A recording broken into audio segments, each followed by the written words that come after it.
Bismillahirrahmanirrahim. Ya Fattah, Ya Fattah, Ya Fattah. Allahumma salli ala Muhammadin wa barik wa sallim. Rabbana zidna ilma. Rabbi shrah li sadri wa yassir li amri wahlul 'uqdatam min lisani yafqahu qawli. Assalamu alaikum wa rahmatullahi wa barakatuh. Wa alaikum assalam wa rahmatullahi wa barakatuh. Okay, so today we'll start with the recap, and I want Sister Ummi Habiba to give me the Fi'l al-Madi chart, please.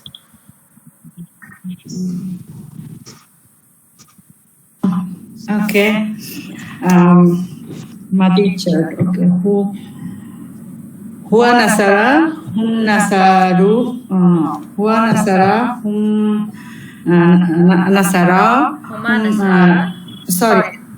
Huwa nasara, huma nasara, hum nasaru. Hiya nasarat,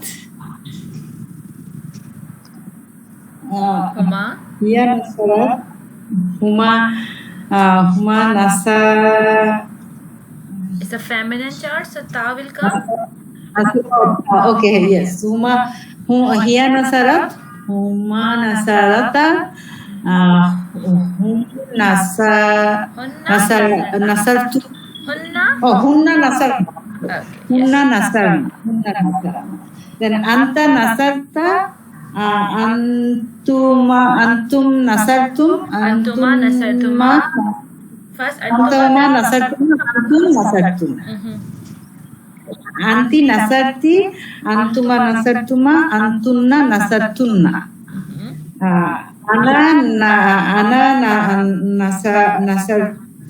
nasartu. Nahnu nasarna. Okay, very good. Sister Parveen Amin, did you had a chance to listen to the previous recordings? The Tuesday's class? She said that she sent a message on WhatsApp to say she's very sick, so she just wants to listen today. Okay, I didn't check. My apologies. So I would like Sister Sarah, do you remember the conditions that we need for an outside duel? Outside duel, Assalamu alaikum warahmatullahi wabarakatuh. Alaikum assalam warahmatullahi Outside duel it must come after the fi'l, and it must be in the rafa status. It must be marfu, and it must match the gender. The fi'l and the fa'il must match the gender, and it must be the hiya and huwa form. Not it. The fail must be in the here. Wow. Yeah, the fail must be in the hiya or huwa form. Okay, very good. Now I have a little Q&A, and when I ask somebody, you have to give me the inside or the fa'il and the attached pronoun to the sentence that I will give you. Jumla fi'liya I will give you. Okay. Starting with Sister Samia. Sister Samia, ikhtartuka. Can you repeat that, please? Ikhtartuka. Sister Parveen, can you please mute? We have a background noise. Yeah, thank you very much.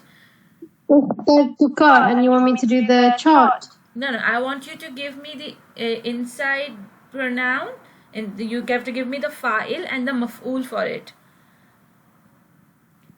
Maf'ul bihi. Maf'ul bihi. Okay, so So you maf'ul have to give me bihi is the fail, who fa'il, and and what? maf'ul, right? You have to give me fail, fa'il, and maf'ul in the sentence I give you. Ikhtartuka. Okay, ikhtartuka. Ikhtartuka. So ikhtar is the file, the action. Ikhtartu. Ikhtartu.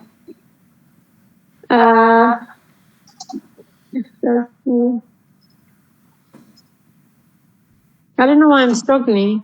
I think because I can't see the word, I'm struggling. Okay, no, you have to make a habit of listening to Arabic, because Arabic is all about listening.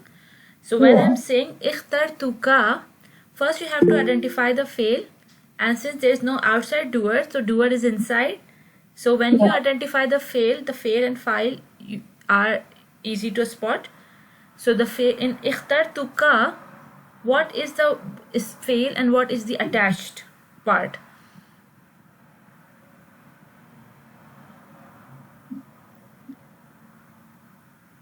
Sister Samia, in ikhtartuka, what is the fail and what is the attached part?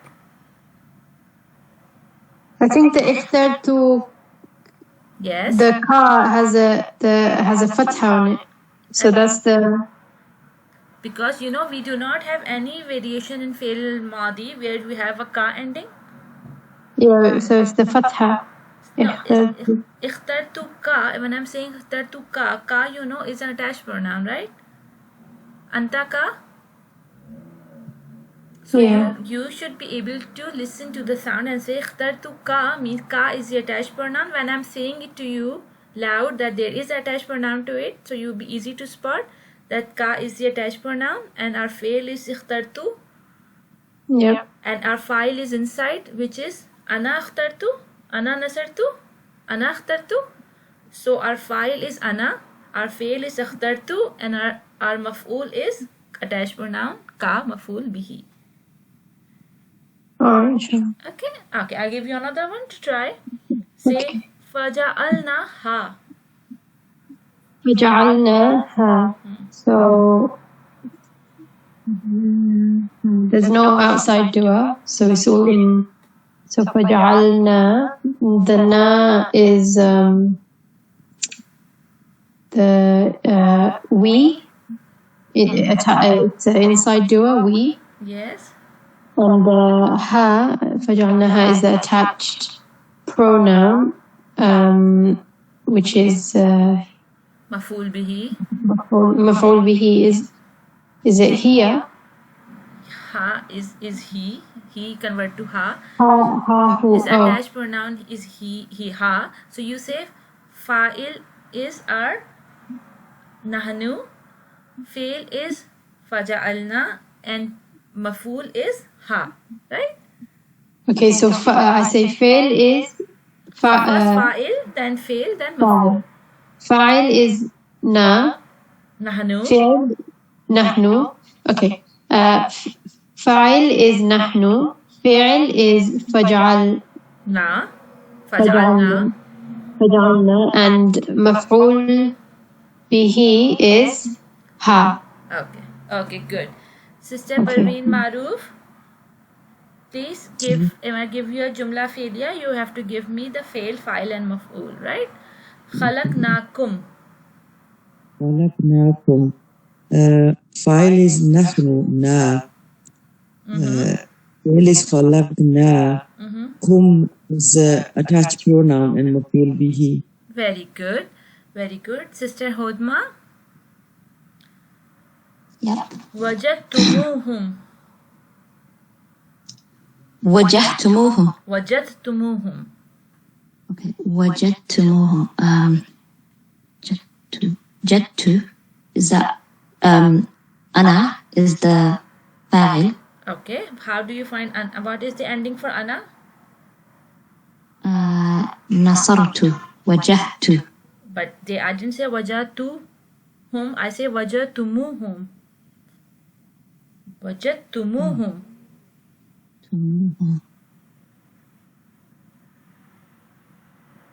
So what is the attached part? It was وجهتموهم, and then what was after that? This that it? wajadtumuhum. Yes. Okay, hum is the attached part. So what is the ending for wajadtumu? Mu. وجهتمو. Wajadtumu. So put it in the chart. وجهتمو. Oh, I only know it as two. No. Or tum. No. As the You ending. skate the Nasara chart. وجهت. Wajadtumu. No, give me Nasara chart. You remember the Nasara chart, right? Yeah. So give me the Nasara chart. هو نصر. هما نصرا. هم نصروا. Oh, نصروا. So what is our file here? So our fa'il is وجهتموه. File As is in نصروا. That's the fa'il. Which pronoun does it match to? Which pronoun format of an fail does it match to? Hum. So what is our file?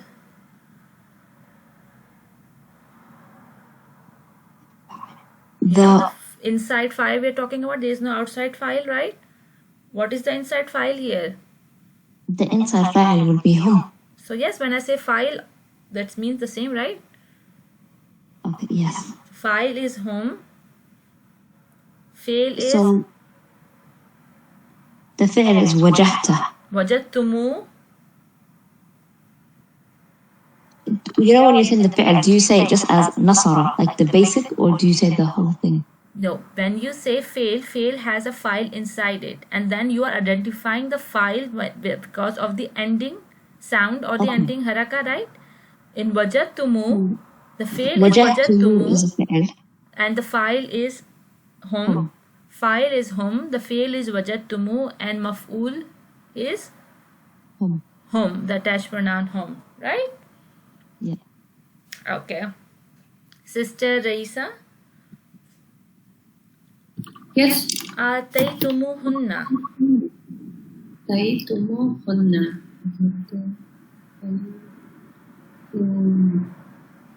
Can you repeat? Ataytumuhunna. Taytumu. Okay, so taytum. The first one would the one that is the attached pronoun is hunna. Very good. It's she plural. Mhm. And taytum, it's all of you. It's antum. Ataytumu. I didn't say ataytum. Ataytumu. Tumu. Oh, okay, so that's for the they helped. It's hum. Is home, right? Ataytumu. Home. The home is our fa'il. Fa'il Fa'il is in- ataytumu, and maf'ul is hunna. Hunna. Yes. Okay. Sister Sarah. Yes, yes. Ustad. Akbarnahu. Can you repeat? Akbarnahu. Akbar Nahu. It's only na single fatha, Ustad. Akbar Yes, it's a Nahu. single fatha. Akbar Nahu. Okay, so who is the attached pronoun here? Akbar Nahu. Akbarna. Akbarna will be like Nasarna. So this I will didn't be say Akbarnahu, and you asked me it's just a single fatha. I say it's just a single fatha. So why you say ana? not Ana Ustaza. Akbarna. It is Why you say nahnu? Nasarna. So they. This will be they. No, not every noon is the attached one. Sometimes noon is a part of a word. So when I say Akbar na with the fatha on the na, then I did say Akbar na. I made a short sound, right? Akbar na. Yes. Yes. So you have to match with this. Not if you say na and you say nahnu, it should be na to be nahnu, right? I'm not saying Nahnu Ustaz. I'm saying the they the of the here. Here Nasarta Huma Nasarta Hunna Nasarna. They helped. That part. Okay. I'm That's saying fine. that. Sorry. I misunderstood you. So yes, you are right. Hunna nasarna. That is fine. And attached. So this will be our. This will be the. Hunna will be our file here. Yes. And maf'ul bihi will be the attached pronoun who. Other hunna who? Yes. And fail is akbarna, right? Akbarna is the fair. Yes. Very well done, mashallah, zabardast. So you know, I'm very proud to see that those who were studying in the studies of ism are mashallah making good progress in the study of fail. So you know, some topics are easier for some and some topics are easier for others. So mashallah, you see the shift changes, and mashallah, Sister Sarah, Sister Raisa, Sister Hodma are making a good progress, mashallah, in the topic of fail. Alhamdulillah. So I think this topic is meant for you, and you will be learning it really quick and really thoroughly, inshallah ta'ala. So we'll start a new topic today, which we studied which two maf'ul yesterday? Anybody can recall? Maf'ul bihi and maf'ul fihi. Okay, so what was maf'ul bihi? Maf'ul bihi was telling us about who and what is the maf'ul, and maf'ul fihi was telling about the when and where. Okay, yes. Is this happening. Very good. So what is the condition for a maf'ul? What status a maf'ul should be in? Nasab status. Okay, very good. So when we have a maf'ul bihi can be attached pronoun or any ism in a nasab form, right? But it should be answering the question of whom or to who or to what the action is done to, right? What the action is performed at. And then we have maf'ul fihi, and there were three types of isma that can be maf'ul fihi. Who will give me that? Maf'ul fihi is of the special mudaf of time and place will come as maf'ul fihi, and ism, any ism, but it should not be a mudaf. And if the jar majrur fragment is coming with the harf fi, then in the sentence, then it is maf'ul fihi. Yes, you're right about two, that the special idafa fragment of special mudaf and jar majrur fragment of harf jar fi, and when you say an ism in nasab form, when it's by meaning it is denoting time or place, right? It should be denoting time or place in its meaning, like we see the example of Layla wa Nahara. Layla means night and Nahara means day, so that word itself, the ism itself, has a meaning of a time embedded in it, right? So now we will start, inshallah, a new another type of maf'ul, which is called maf'ul lahu, and I want Sister Habiba to please read for us. Okay. Maf'ul lahu. The maf'ul lahu tells you why the action took place. It is often translated as because of or out of, but is not limited to these translations. Most often the maf'ul lahu is a masdar.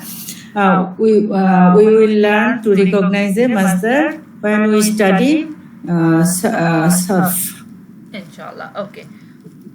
So you're telling about maf'ul, we say that when maf'ul are always the detail about the fi'l, and they're always giving you an answer about any of these W questions. So we say when it's what or who, then it is maf'ul bihi. When it's about when and where, it is maf'ul fihi. But when we have a question about why this thing happened, and when you have a question of why, the answer is always because or out of, this is the reason, right? So when you have a reason for an action, then it is or maf'ul lahu. Maf'ul lahu and the masdar thing. Masdar is something that we study in the sarf, but just for the moment, you just remember that maf'ul lahu is a masdar. This is not new term that you have to just memorize for your future learning sake. So it's not impacting our work at the moment, but inshallah when you will be studying sarf, the word masdar will come very frequently, and you have to remember that it is about the maf'ul lahu. So Sister Habiba, I want you to do this example. Okay. Sabaru. What is this? Sabaru b'tigha'a. Ibtigha'a. Wajhi rabbihim. So here sabaru. Here is. Should I explain all? Yes. Sabaru. What is okay? Sabaru is for whom inside dua. In a home format. Yes. Yes, and ibtigha'a. Okay. When you see a fail, you all look for the file which is outside. So do we look for the outside file in this case? Yes, but there is no rafa. We do not, because it's not huwa or hiya format. It's home format. Inside, we already find inside. That's why we don't. So our file is home, and our fail is sabaru. Sabaru. Okay. Now go ahead. And ibtigha'a wajhi. they preserve for the pleasure of their First, master. forget the translation. Tell me, ibtigha'a is an ism in which Nasab. status? In nasab form. Okay, wajhi, Wajhi jar form. wajhi is No, no. jar form. And Yes. rabbihi, Rabbihim also idafa, so he okay, both so are wajhi is also an idafa fragment. Wajhi idafa. Wajh and attached pronoun he, wajh and he is wajhi. Oh, Right? I thought wujuhu is face. Wujuhu is face. So wujuhu is face. There is a sukoon in ja, right? A sukoon on jeem. So it tells me because they have attached some. There has wajhu has a ha and the he has a ha. So they have missed one ha and they put only one ha for the pronoun. Okay. So this is the another study. That's why I'm telling you. But for you, it is a idafa fragment, right? Okay. So ibtigha'a is nasab, wajhi rabbihim is idafa fragment, and then how you are translating it, for the pleasure of their master. So they preserved. Why they preserved? For the pleasure of their master. This whole thing is our reason. This is answering For why. their So pleasure of their master. yes, so whatever is answering the why is what is our maful lahu, Lahu. Yes. right? So you have to make sense when you have when you are studying fail. When you have a question, you see what is the giving you the answer. So if I say they preserved for the pleasure, then for the pleasure is enough reason, but pleasure of their master because of the attached of the master is attached to the pleasure, so that's why their pleasure. So that is why it is all one fragment inside the just please hold a second. I have someone to talk. Yes, please. Okay, please. Thank you. Yes, please.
Sorry, I'm back. So, are we good with the maf'ul lahu concept? So there's a way of finding if we don't know the meaning. How would we know it's maf'ul lahu? Okay, at the moment we cannot find without meaning what is the maf'ul lahu is, because it's all about the context, right? In the maf'ul fihi you can identify the jar majur or the idafa fragment. But in terms of a meaning of an isim that has the meaning of a time or place, then you need your vocabulary. In the same case here, at the moment in your full studies, we cannot spot them without translation, so we will be needing help of translation to identify them. Okay? Yeah. Okay. Inshallah, when our vocabulary increase, it will be easier for us to identify without it. Okay, now maf'ul mutlaq. And I want Sister Hodma to read for us, please. المفعول مطلق. Mutlaq. The maf'ul mutlaq has three main functions. Number 1, to emphasize the action, when the maf'ul mutlaq is a single word. Number 2, to describe the action, when the maf'ul mutlaq has a mudafa. No. مفعول مطلق صفة. Sifa, sorry. To describe the number of times an action happened when the maf'ul mutlaq has a number. It appears as a masdar when it shares the same roots as the fi'l. Again, we will learn more about this when we study the sarf. Now I have to explain about the maf'ul mutlaq. Maf'ul mutlaq has three main functions to do. Okay, when it appears as a single word in the nasab form, but it is emphasizing the action. Again, we need to understand the meaning. We have to have a vocabulary to understand that what this word is doing in terms of explaining the fail. So if it is emphasizing on the action and it's a single word, it is a maf'ul mutlaq. When it is a sifa and it's describing the action, like sometimes the sifa describe the ism and sometimes sifa describe the action. When I say the action was done nicely, right? So this is the sifa of an action, right? She performs her prayer nicely. So when I say nicely, then this is what it is. It is a sifa of an action. It's not a sifa of a person. So when the sifa is of action, then it is a maf'ul mutlaq. And third is when it appears as a number. You know, we have numbers in our language as well. So when this maf'ul is coming up as a number, like I say, she prayed 3 times, right, daily. So when I say 3 times, the 3 time is what? It is denoting number, right? When I say daily is a time, but 3 times is what? Is the number. So maf'ul mutlaq sometimes can appear as a number as well, and it's explaining how many times the action took place, right? So these are the 3 scenarios for a maf'ul mutlaq. And then thing comes about the masdar. It appears a masdar if that shares the same root letter as a fi'l. Again, we learn about this when we study sarf, but I'm giving you a quick insight into the root letters. When I say nasara, so nasara has 3 letters: noon, sa, and ra. So noon, sa, and ra are the 3 root letters. If any ism that is made with these 3 letters and it's coming to explain the fail nasara, then it is what? It is a maf'ul mutlaq. So maf'ul mutlaq has to have a the root letter will be similar to that of the fail that is we are talking about. So for now, if you spot something, if you say a fail and you find an ism after it which has the same root letters as a fail, then it can be our maf'ul mutlaq. So far so good? Yes, inshallah. Would the sentence make sense without maf'ul mutlaq?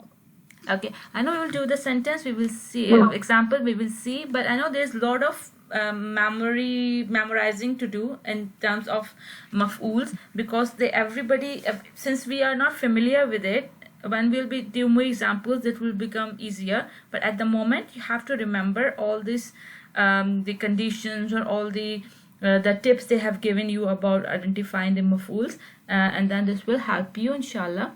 But in future you will be able to identify it easily without any going through your notes and looking back into it. So inshallah we will see. So the example, وَكَلَّمَ اللَّهُ مُوسَى تَكْلِيمًا. So I want Sister Hodma again to please attempt this example. Okay. Waw is a harf. Kallama is our fi'l. It's in the huwa form, so we'll look at the next word to see if we have an outward fa'il. Allah is a Ismu Jalala has a rafa. Is in marfu state, yes. And it's matched with kallama in gender. And what was it? So we have an outside door, right? Yes. So our fi'l is kallama and Allah is our fa'il. Our fa'il is harfu Allah and our fi'l is kallama. Fa'il first and fi'l after, right?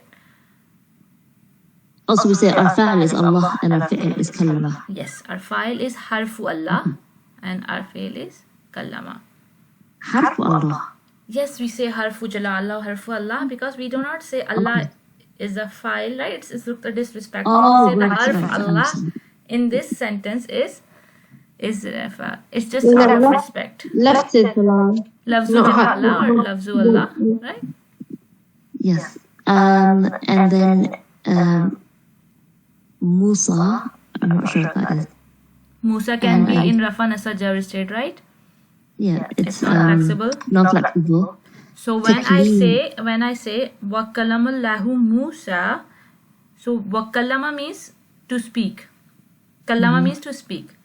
So when I say kalamallahu, what does it mean? Allah spoke. Allah spoke, right? Allah spoke, and we have Musa after it. So what does your common sense say? What Sorry? kind of question it is answering? It is answering the who, so it's maf'ul bih. So Musa is in nasab form and it's a maf'ul bihi. Wa kalamallahu Musa means Allah spoke to Musa, Musa. and here what it is? Takliman is maf'ul mutlaq because it's describing how, Okay. describing the action. Okay, So it's how. describing. It's not always how. Maf'ul mutlaq it doesn't say how, right? Maf'ul mutlaq is saying that it's describing something. If it's a one word, it can single word emphasizes the action. And takliman is an ism, right? And takliman is describing how Allah spoke, right? And it's is how Allah spoke, and it is a single word about emphasizing the action directly. Yes. Okay, and the second thing, when I told about the root letters, what Yeah. are the root letters for kallama? They're the same as taklima. The kaf, Kaf, lam, lam, mim, mim. and you will find kaf, lam, mim in taklima. So this is our maf'ul mutlaq, because maf'ul mutlaq take the root letters from the fail to describe the fail to make emphasis, right? I see. You see Kallama and taklima. They have a same root letters, and inshallah when you study surf you will find out how kallama become takliman. This is the state while you study in surf, that how the word changes its forms, taking the 3 or 4 or 5 root letters and converting into as many format as we can available in the Arabic grammar. So inshallah this you will learn in when you will be studying surf. Kallama lahu Musa takliman. Excuse me. I'm just coming after my salam. Okay. So Just 5 minutes. okay, no problem. Please go. So we are doing the last thing, which is al-hal. So mafulul hal or hal. So and I want sister Samia to please read for us al-hal. Al-hal. The hal tells you how the action took place. It describes the state of the doer or the action. It often is translated as an adverb, for example, angrily, or as while, or as while, or as.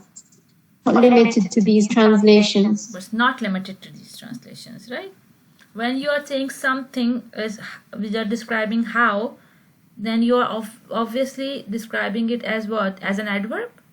How are you studying? You say passionately, right? Always ly words, and say how are you eating hungrily, right?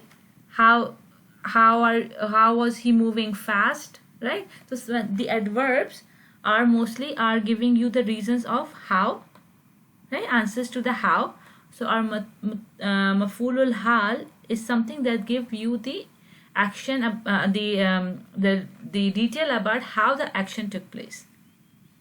And now you will say directly was also maful is displaying how, but you know the difference between mafulul hal and mafulul mutlaq is that the root letter thing, right?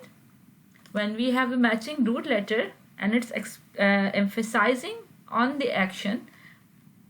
It's not, it's describing, but it is emphasizing as well. So that's why we have maf'ul mutlaq here, and we have maf'ul hal when it was not the verb was not kallama, then it could be maf'ul hal takriman as well, right? Make sense? Yeah. Okay, please do the example.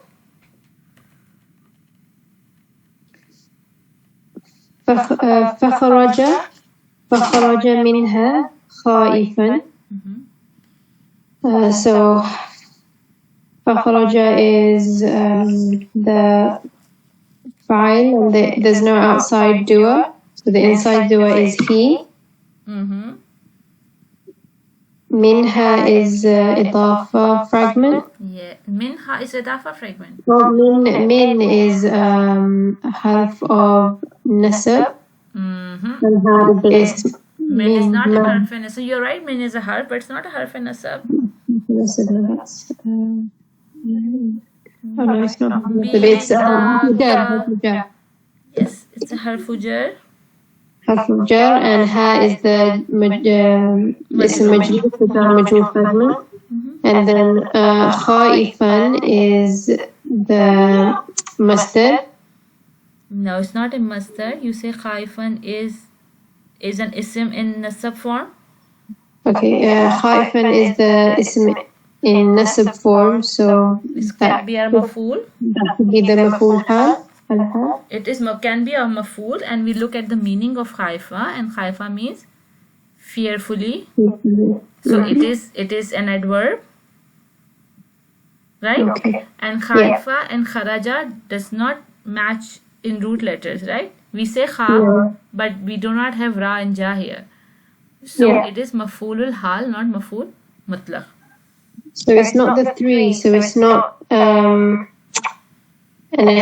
exaggeration, it's not matching in the root letter. Yeah, it's just explaining the how the action took place, right?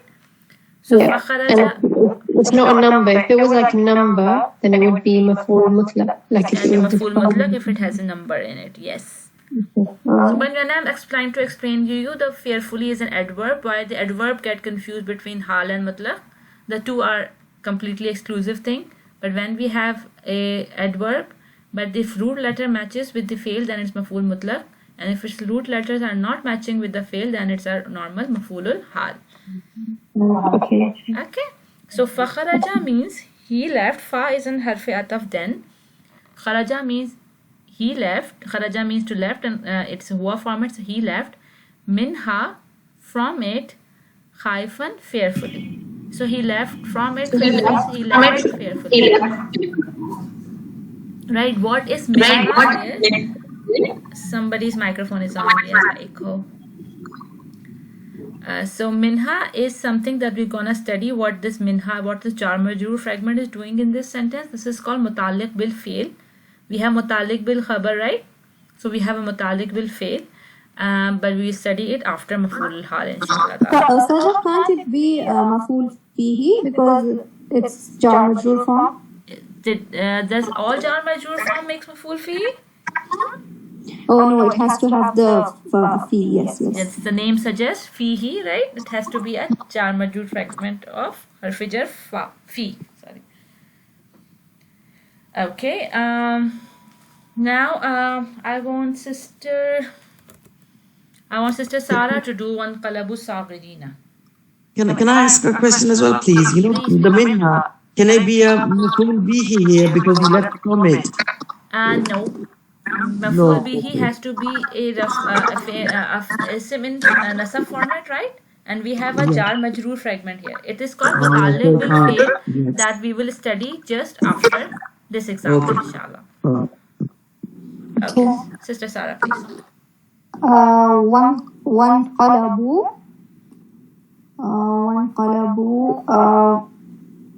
Wow is the harf. Yeah. Yes. And in qalabu is in the qalabu, so this would be the day. Home format, right? Home format. And so this would be the inside dua because it is in the huwa and here, Format. Yes, not in the huwa here. not in huwa here. So صاغرين Mm-hmm. صاغرين so Identify the ism in which format?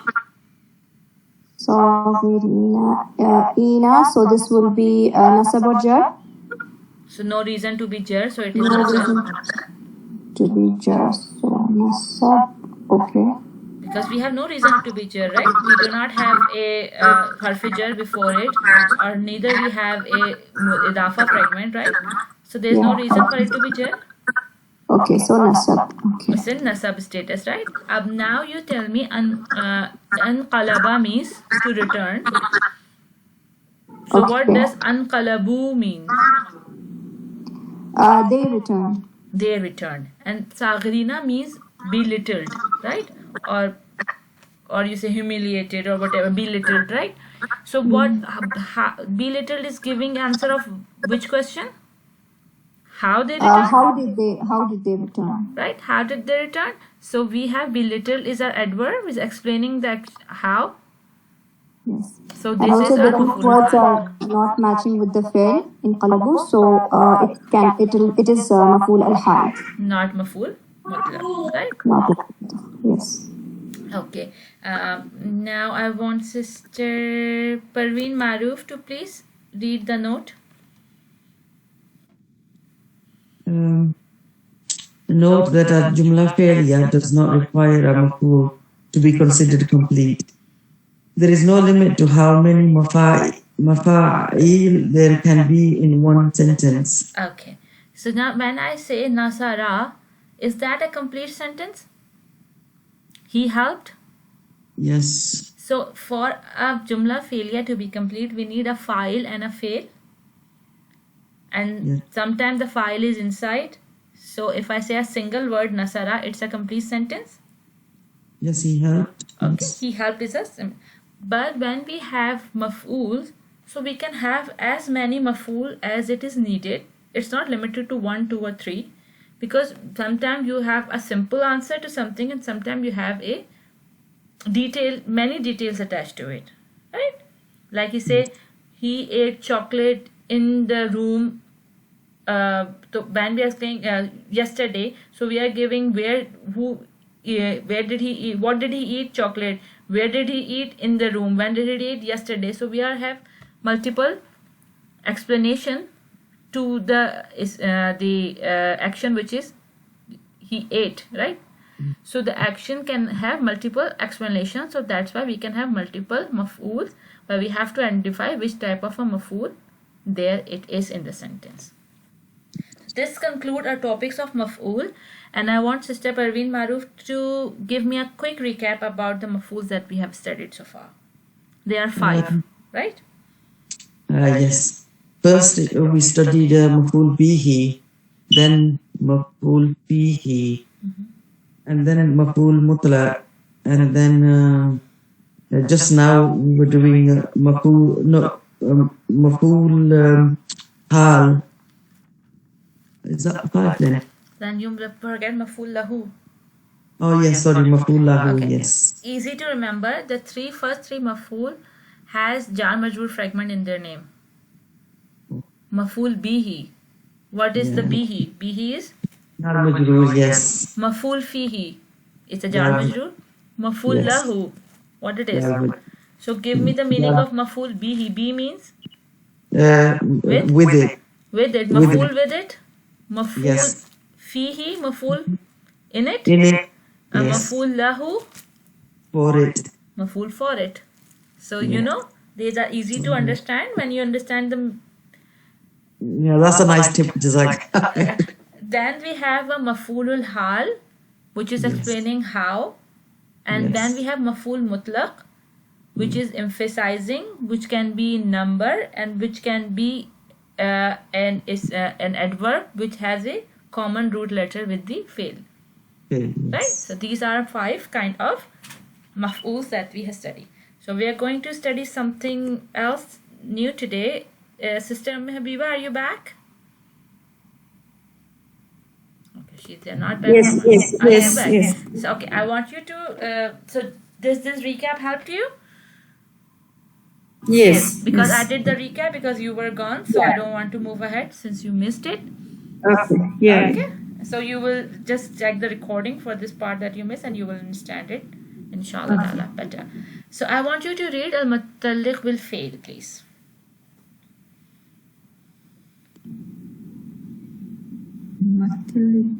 Fail. Okay. Recall that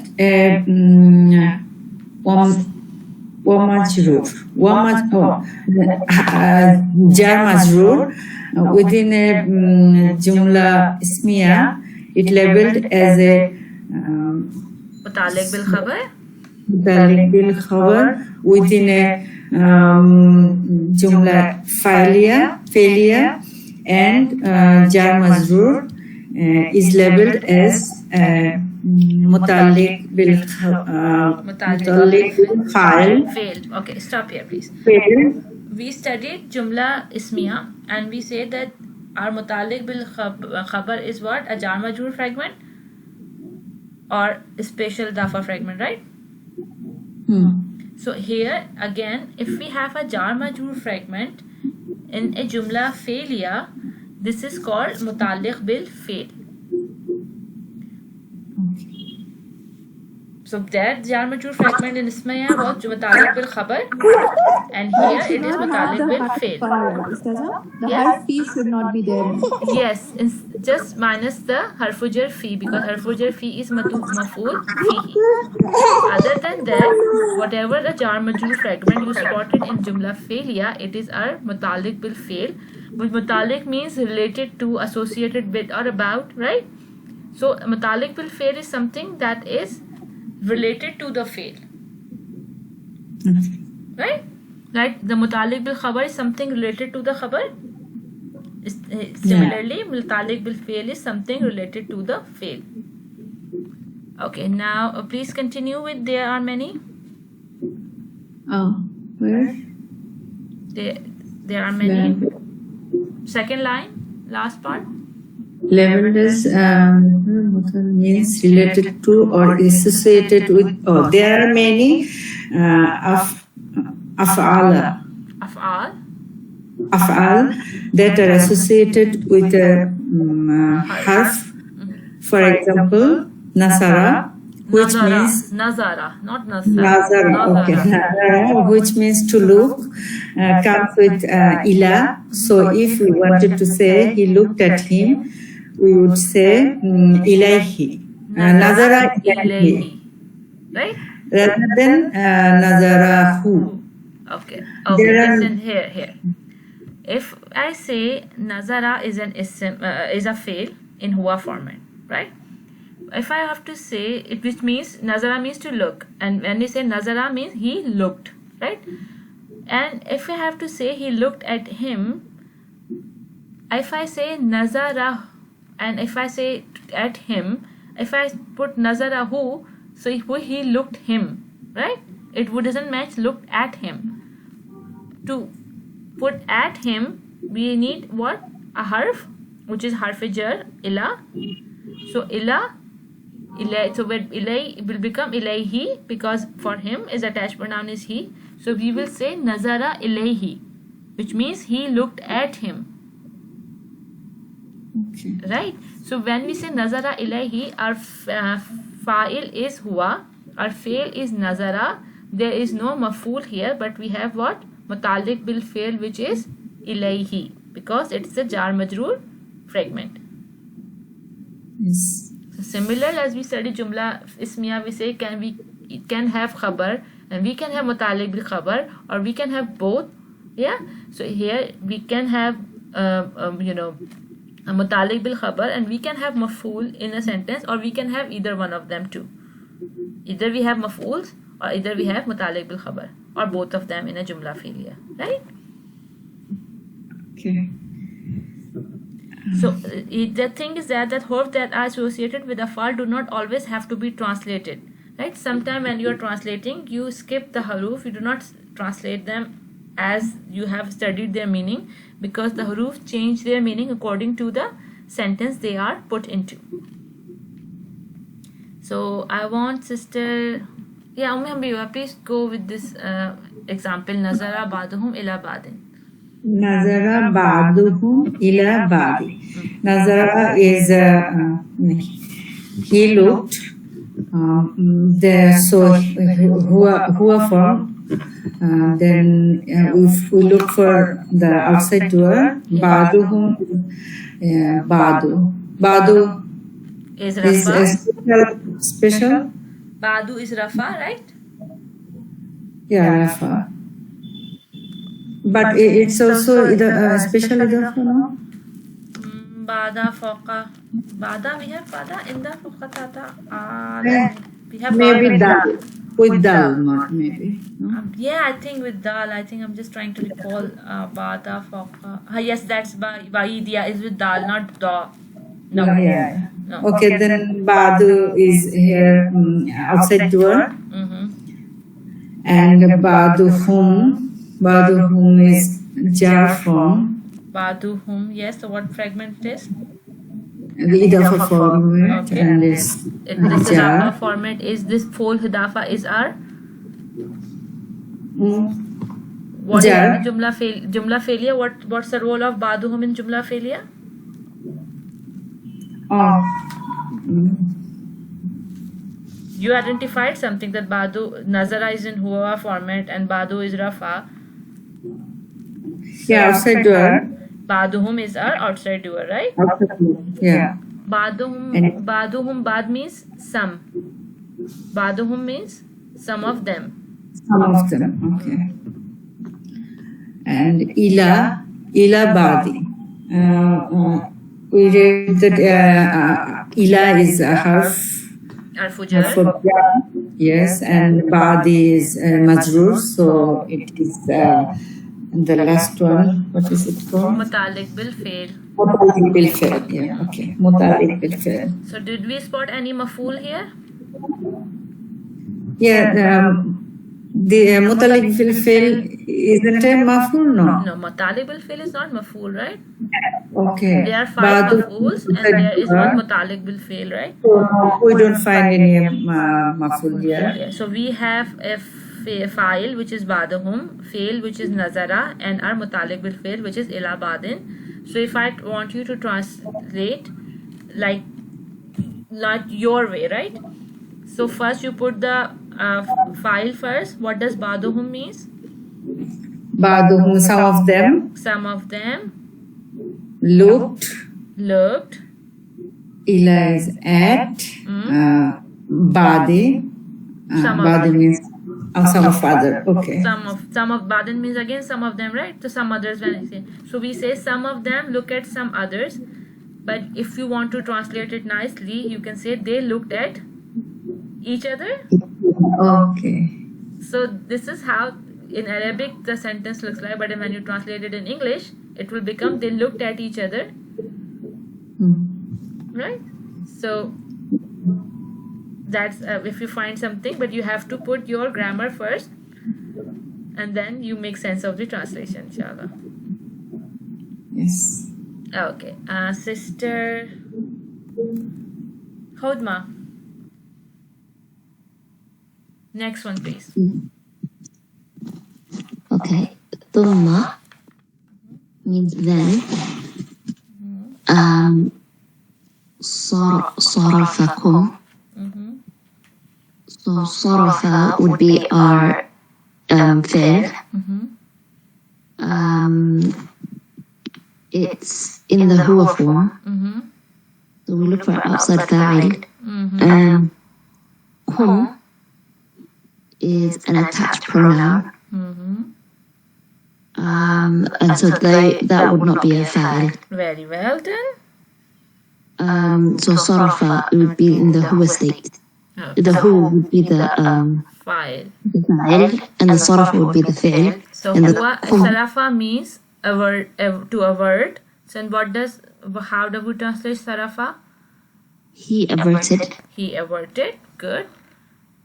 And then the kum is our maf'ul bih. Bihi. Attached pronouns always maf'ul bihi. So Yeah, kum means maf'ul all of bihi. you. All of you, yes. So he averted all of you. Yep. Okay. And then anhum, Mhm. min ila an is a harf jar. Mhm. And then hum is once again another attached pronoun of they, masculine. So that would be our متعلق بالفاعل. متعلق بالفعل. Good, very good. So in this sentence we have fa'il, fail, maf'ul and متعلق بالفعل. And whom means an means away from, and whom means then, to away from them. So Yep. summa is our harfi atf again. Summa means and then. He awarded you all away from them. Them. See, so in this sentence we have fail, file, maf'ul and mutalik bil fail, everything. The only thing that's confusing, Ustad, is that it says in the book that there are 6 types, and the numbering is number 6, the muta'alliq bil. They consider mutalik bil fail as a maf'ul, but mutalik bil fail is not to be considered as maf'ul, it's considered separately as mutalik bil fail. Right? Okay, so Because if you mix it with maf'ul, that will make more confusion for you, and it's actually not a maf'ul. It is explaining the fail again, but it is explaining the fail differently than the maf'ul does. okay, I understand. So with anhum, what state would it be? We don't say hal is the hal And of hum nasab. is mutalik bil fail, right? It's jar majroor fragment. Also, we say it is. Do we say it's majroor? We say jar majroor, yeah. Mutalik bil fail is jar majroor fragment. Okay, that's what I was trying to clarify. Jazakallah khair. No problem. Okay, so we have a drill to go, and I want Sister Raisa to please attempt qatalahumullahu. Okay, so Allahu. This is not. Wait. This has the outside. What's it called? The outside door. Yeah, the file. Yeah. Is that Yes, the outside door because it's in huwa here form. It's in huwa form to be Yes. exact. Yes. And the attached pronoun, which is the fa'il. Attached pronoun is not a file. Oh wait, it's the maf'ul. Which kind of maf'ul it is? Maf'ul bihi. Yes. It's hum. It's the attached pronoun, the he plural, and Allahu. Okay. If qatala means to kill, Okay. so give me the Okay, translation so of qatala. okay. Allahu. It would be he killed. No, why say it he when you spotted the outside file? Oh wait, sorry. Allahu. So Allah killed them. Allah killed them, right? So we Yeah. have a fa'il is harfu Allah, fail qatala, and maf'ul bihi is hum. Yes, hum. Yeah. Yeah. Okay, very good. Now, Sister Samia. Qatala Dawudu Jaluta. Okay. So why is her?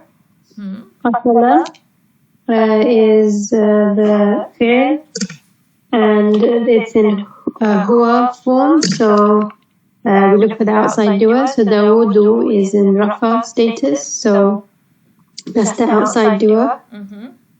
And then Jalut is ism in nasab status. So this is the answers who. So maf'ul bihi. Yes. Now translate. And Dawood killed Jalut. Dawood killed Jalut, right? Yeah. Okay, because initially when you say Dawudu Jaluta, you will not make any sense of it, why they are doing it, right? Yeah, They are definitely. placed together, but Dawudu is actually a fa'il and Jaluta is our maf'ul, sorry, maf'ul. Maf'ul. Okay, good. Can I try a harder one if I can? Yes, I will give you a chance again, inshallah, but I want Sister Sarah to do the next one. Yes, Sister. فجعلناهم فجعل fa would be the harf here. Ja'ala will be ja'alna. Yes. Ja'alna. So this will be the file here will be the we, nahnu. Nahnu. So there's an inside door here. Okay. So and then whom is the attached pronoun? Maf'ul bihi. And salafan. Salafan is in the nasab status. Salafan. So is salafan Is also a maf'ul, Is but you also don't know which a kind of a maf'ul. maf'ul because you don't know the meaning, right? Yeah. And waw is the connecting harf at here. And mathalan also in the nasab status. So this can also be a maf'ul. And li afarina. Lil afarina. So li will be our harf of jar here. So this is the jar majroor fragment. So this will be our, which one was that with the jar majroor? Just now which we discussed, mutalik bil fi'l. Yes, mutalik bil fi'l. Okay. So how do I identify the salafan and Okay, the fatah? I'm just trying to find the meaning of it. Ja'alna is to bring about, right? Yes. Okay, so and salafan wa masalan. Let me find the meaning for it. So give me the meaning of faja'alnahum. Faja'alnahum will be you said ja'ala is to bring about. So we brought about whom them. Salafan means preceding former, and Okay, preceding preceding former, and masala means Masala will be like example. that is is an what I- example, but I want to check the meaning because sometimes they have multiple meaning, right? Masalan means example, yes. Masalan means example. So the previous an example, like if I say previous an example, it hold a second. Okay, bear with me a second. Somebody's at the door. Okay, so If you try to make sense of these words.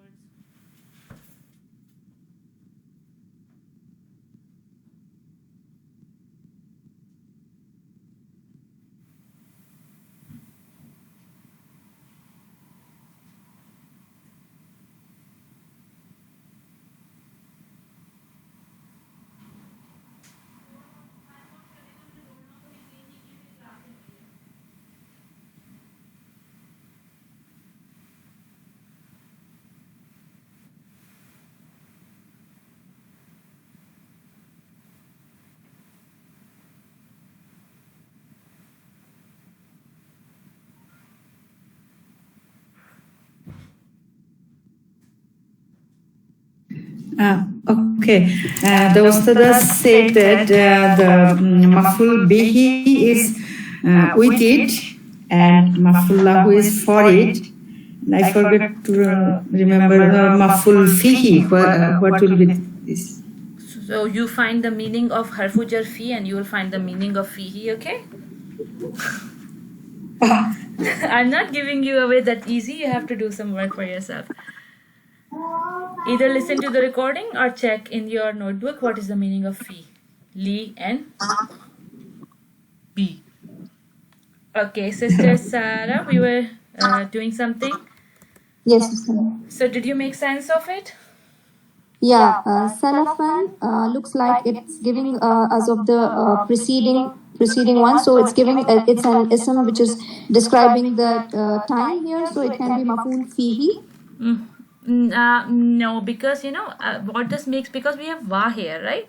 So salafan wa masalan, it looks like the masala means example and salafa means previous experiences. So like sifa. It's like not a sifa, it's just an ism in a form, right? So it's also a maful bihi. Maful bihi. Okay. Because it's just an ism that is explaining the action, like previous examples, right? Okay. So it's not this explaining anything, it's explaining what, Okay. right? Okay. To who and what is giving two answers: who and what, who is whom, and what is salafan wa masalan. And then lil akhirina is our mutalik bil. متعلق بالفعل. Okay. For the later, آخر is the later, so for the later ones. For the later ones, right? Very good. Now, sister Umm Habiba or Sister Parveen. Who Sister Parveen Maruf? I haven't asked you in a while. فَأَخَذَهُمْ عَذَابُ يَوْمِ الظُّلَّةِ. Okay, inshallah. Fa is harf, akhaza is fail, and the inside file doer is he. Okay, so how did you say we have an inside doer here? Akhaza, Akhaza is in which format? huwa format. So do we look for outside doer in Huma format or not? Yes, we do. Yes, but I can't see because home is an attached pronoun here. So do we stop at home? Yes. Okay, then what about qatalahumullahu? What did Sister Samia say? Did she stop at home? No, then we look at azabu, and that's in rafa form. Yes. So azabu is yes. So azabu is our outside doer in rafa form. So, and then yomi is light, so it's mudaf. Zullati is in majrur form, so that's mudaf ilayhi. Yomi zullati. So that's our how, I think. Is it? Yawmizillati is our maf'ul Maful fihi. maful fihi. Okay. Maful fihi. So azabu, the Because when punishment. I say akhaza means what does akhaza means? To take. Yeah, akhaza means to take. Okay? Akhaza means to take. So if I say forget fa, akhazahum azabu. So how do you translate akhazahum azabu? Azabu means punishment, right? Yeah, the punishment took them. Punishment took them, right? And then Yeah. yawmi zillati is giving you answer of when the punishment took them. Yes, on the day of Zullati, Zullah. right? Day of Zullati. So it is about when, then it is our maful fihi. yeah. Right? Maful fihi. Yes. Yawm zullat. Yes, the punishment took them on Yawm zullat. Okay, good. Now, Sister Habiba, please do Arsalna Musa bi ayatina. Okay, arsalna is we form, so inside doer. Musa can be rafa nasab or jar, so it can be maful nasab. And bi ayatina, bi is harf of jar, and ayatina is jar majrur.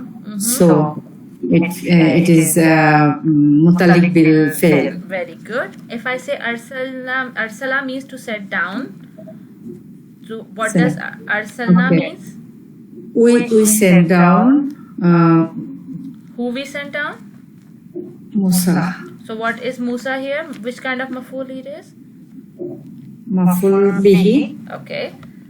So we send down Musa, and bi ayatina, bi means harfajar with. Ayatina With. means signs. Thanks. Our ayatina means our signs. Yes, now, okay. Ayatina is an idafa fragment, right? Yeah. Ayatina are signs. So how will you translate this sentence? We sent down Musa our signs. With our signs. With our signs. Okay. Yes. So that you say we have a mutalik bil fail and maf'ul and fail file, everything in this sentence, right?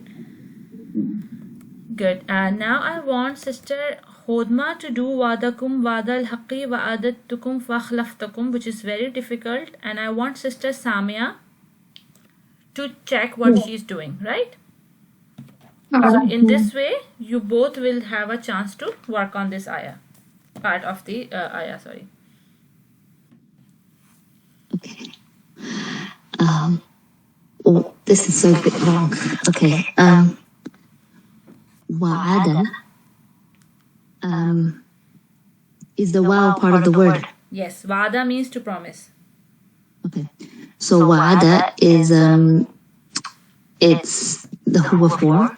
So we look for an outside doer, but I don't see any in rafa. So it's he promised. So the fi'l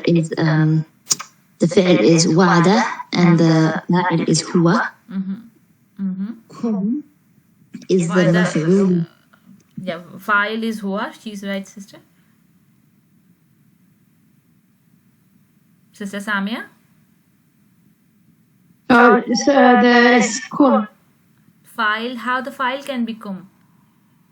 No, I didn't understand. Yeah, she's right. She's right. The file is Is an huwa attached because of the pronoun. fatha. An attached pronoun is always with the fail, with it, maf'ul bihi. مفعول به. Yeah. So the kum is the maf'ul bihi. The file is huwa. She's right. Yeah, okay. Go ahead, sister. وعدا وعدا Okay, do the meaning as well when you have done one part. Wa'adakum, the meaning. Okay. He promised them. Right, good. You promised all of you. all of you all. Oh, it will be you all. You all. He promised you all. He promised you all. Wa'ada, which is a promise. Now you have to tell me what kind of maf'ul it is. Oh, sorry, I'm gonna look at the maf'ul. This is the one with the root words. And I'm getting Mutlaq. mutlaq. Yeah, Sister I lost the Samia? page here. Yeah, no problem. Sister Samia, agree with her? Yes, it's got the root letters. Okay, good. He promised them a promise.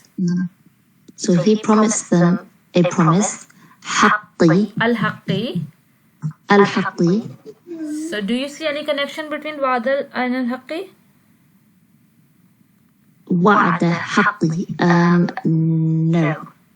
Is it mudaf ilayhi because it's wa'ada is light and al-haqqi is majroor. Very good. Wadal Haqqi is jar majroor. Oh, sorry, mudafa fragment. Mudaf ilayhi. Yeah. So you will not translate. Haqqi means the truth or the right, right? So now you translate Wadukum Wadal Haqqi. He promised all of you a promise that is truthful. The true promise, right? The true promise. The true promise. Now the second part. Wow is حرف العطف. Yes. وعدكم. No, sorry. وعدتكم. So وعدت becomes the وعدت. I promise. Yes. Watu and Nasartu, right? Yeah. Kum, all of you. So I promise all of you. فأخلفتكم. Forget fa. Fa is in harfit ataf, means so. Okay. أخلف then is our ism, is our fi'l, sorry. Akhlaftu. أخلفت is our fi'l. And then that also means it's in the what does أخلف? I'm trying to find the meaning of akhlaftu, but you give me the fa'il and the maf'ul. The fa'il would be أنا and the maf'ul bihi would be the kum. Sister Samia, you agree with her? Yes. Can you hear me? Yes, I can hear you. Akhlaftu means to leave, to break. Yeah. So the fi'l is akhlaftu and the fa'il is to ana. And she Sister gets and the Samia, maf'ul. translate akhlaftukum. So you said it means to break. break. So I break. Ism fi'l madi. It's a past tense. I broke. I broke. I broke all of them. I broke you all, right? I broke you all. Yeah. I left you all, right? So now if we say Is it the wa'ada- shaitan? yeah, I don't remember where this ayah is in the Quran, so I don't want to make any statement. But look at the translation. Wa'adakum wa'adal haqqi, and he promised a true promise to them, right? He promised truly to them,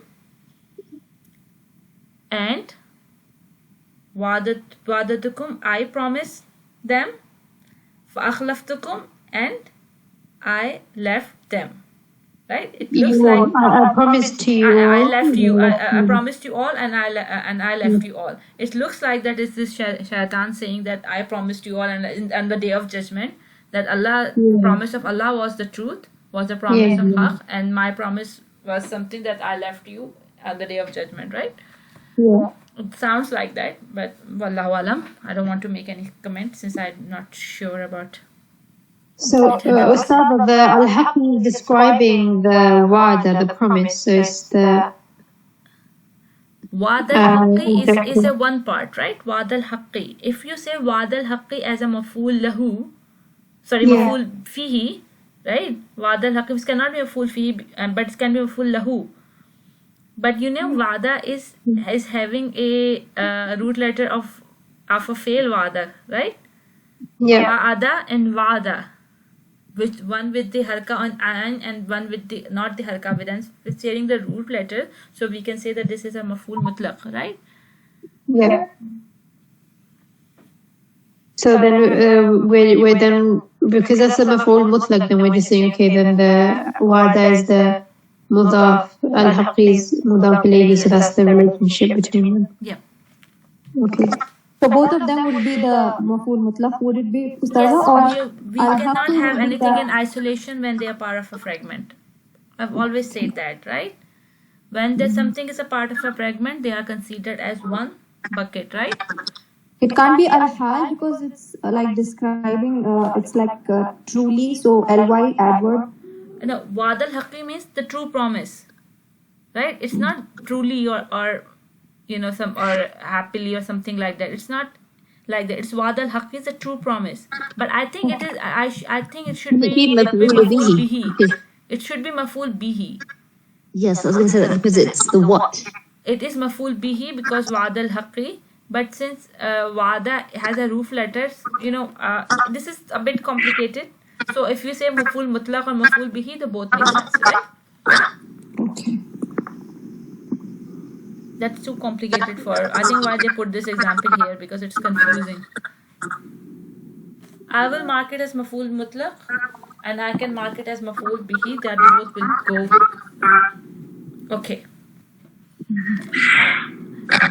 Alright, so this is the end of today's session. Inshallah, tomorrow we'll start the abnormal sentence structure for maf'uls and so for the jumla failure and the complex sentence structure for jumla failure.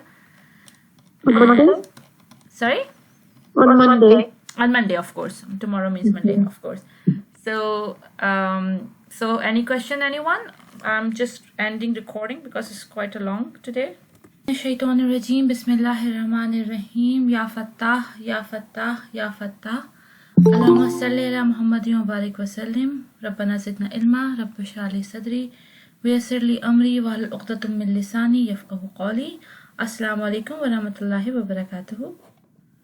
Wa alaikum assalam wa rahmatullahi. Alaikum assalam wa rahmatullahi wa barakatuh. Just hold on a second, let me check if it's recording.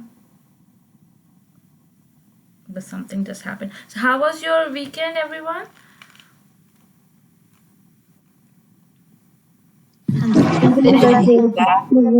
How was yours? Alhamdulillah, that was good. And some of you were not able to attend the whole lectures last week. So what, did you have a chance to catch up on the recordings?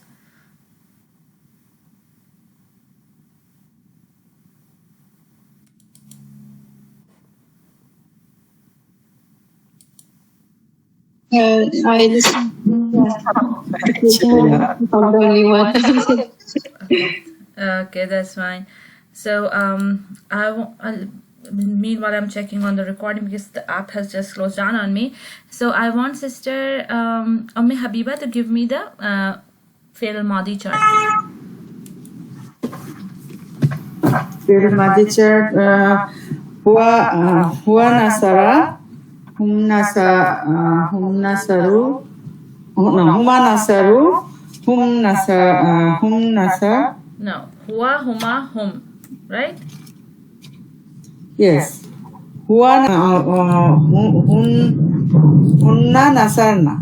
Okay.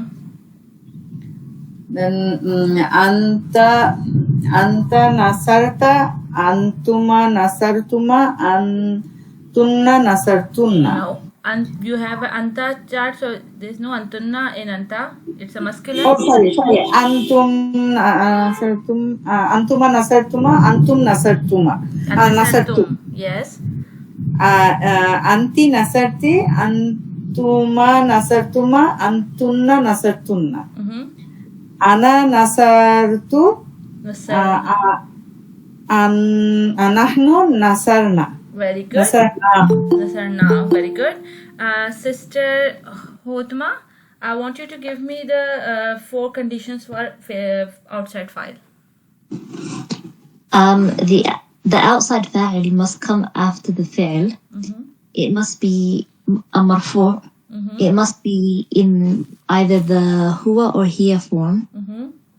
And it must match in gender. Okay, very good. Sister Raisa, Assalamu alaikum. What is a maf'ul?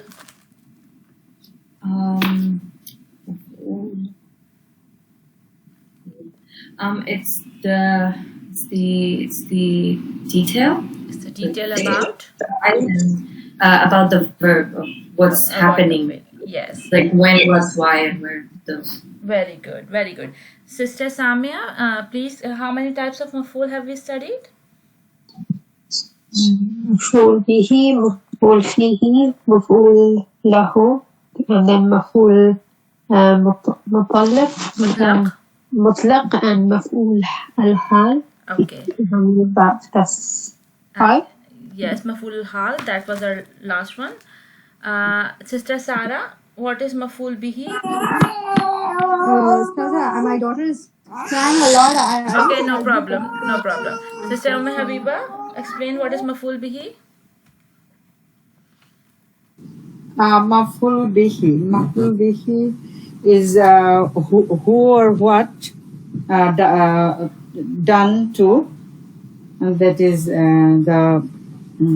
that explain the details about the who, about on whom, or about what the action is done. Action right? is, yes. And what are the most common maf'ul bihi that we found? Attached pronoun. Attached pronoun attached to a fi'lul madi is Fail. Yeah, equal to a fi'l is maf'ul bihi. Good. Sister Hodma, maf'ul fihi, please.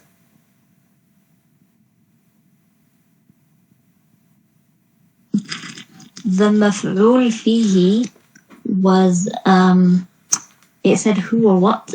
No, when or where. Maf'ul fihi. Fi means?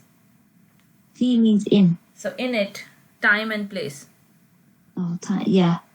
Right? And yeah, when or where the action took place, and it appeared as a fi. Jar majroor fi, right? Jar majroor, yes. Or it's a special mudaf of time and place. Okay, good. But it can also be an ism that denotes time, but it's not part of the special mudaf. Very good. Time or place, but it's not a part of a special mudaf. Yeah, it's ism. When you say ism, by its meaning, it's a time or place. Yeah. Okay, good. Sister Raisa, what is maf'ul lahu? Maf'ul lahu.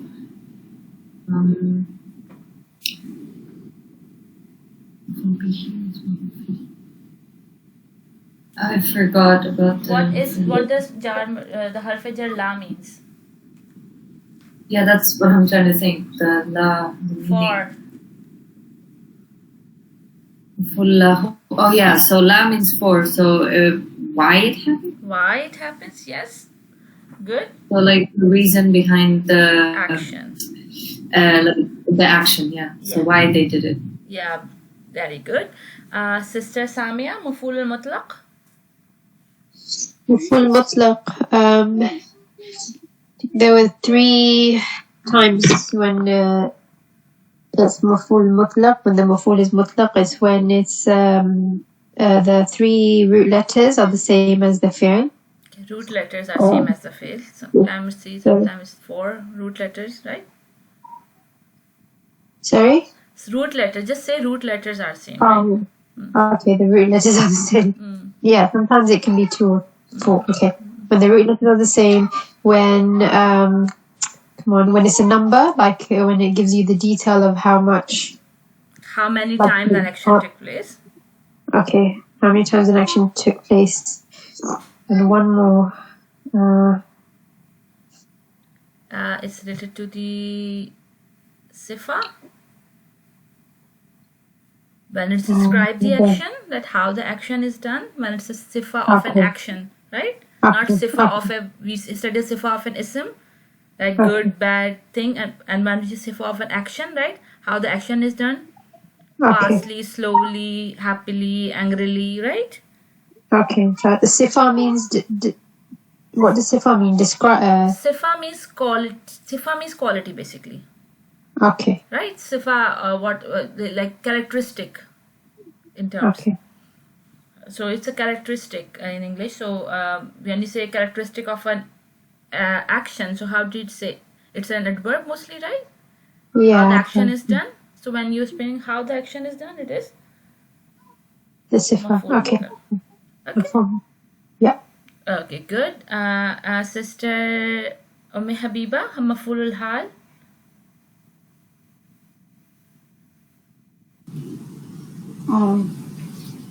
I forget.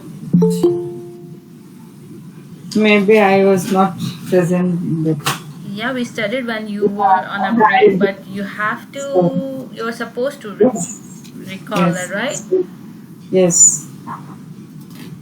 So you didn't listen to the recording? No. Okay, that's not good. You have 3 days. But you go and listen to the recording today, inshallah, okay? You're promising me. Just that part is very, it's like you 5 minutes, not more than 5 minutes, inshallah, right? So Sister Hodma, can you please explain to Sister Habiba what is maf'ul hal? About how, no? Yes, maf'ul hal, right? Yes, about how, yeah. Yeah, so Sister Hodma, please explain to Sister Habiba what is maf'ul hal, and you have to explain it, right? Okay. Like the sister said, it tells you how the action took place. And it's usually an adverb. So the example we had was fearfully, but usually just adverbs. Okay. So what's the difference between the adverb we have in maf'ul hal and adverb we have in maf'ul mutlaq? Because both are describing the action, The difference was the root words. So example we had with the maf'ul mutlaq was وَكَلَّمَ اللَّهُ مُوسَى تَكْلِيمًا, and كَلَّمَ and تَكْلِيمًا have the same root words. Which is kaf, la and mim. Yeah. The same root letters, I mean. So that tells you that it's maf'ul al-mutlaq, as in it tells you that it's that one rather than the hal. Yeah, that's it. If you have an adverb describing an action and have the same root letter as a verb, then it is maf'ul mutlaq. Otherwise, all the description about the action in terms of how the action take place is maf'ulul hal. Right? Good work, Sister Hodma. Sister Parveen Amin, Assalamu alaikum. Wa alaikum assalam wa rahmatullahi wa barakatuh. Yes, this is, can you please explain what is muta'alliq bil fail? Muta'alliq bil fail? No, Ustaza. Because this maf'ul bi Maful mutlaq, this thing make me confused. So I go through recording, but I don't know because mutalik fail and this is not clear to me.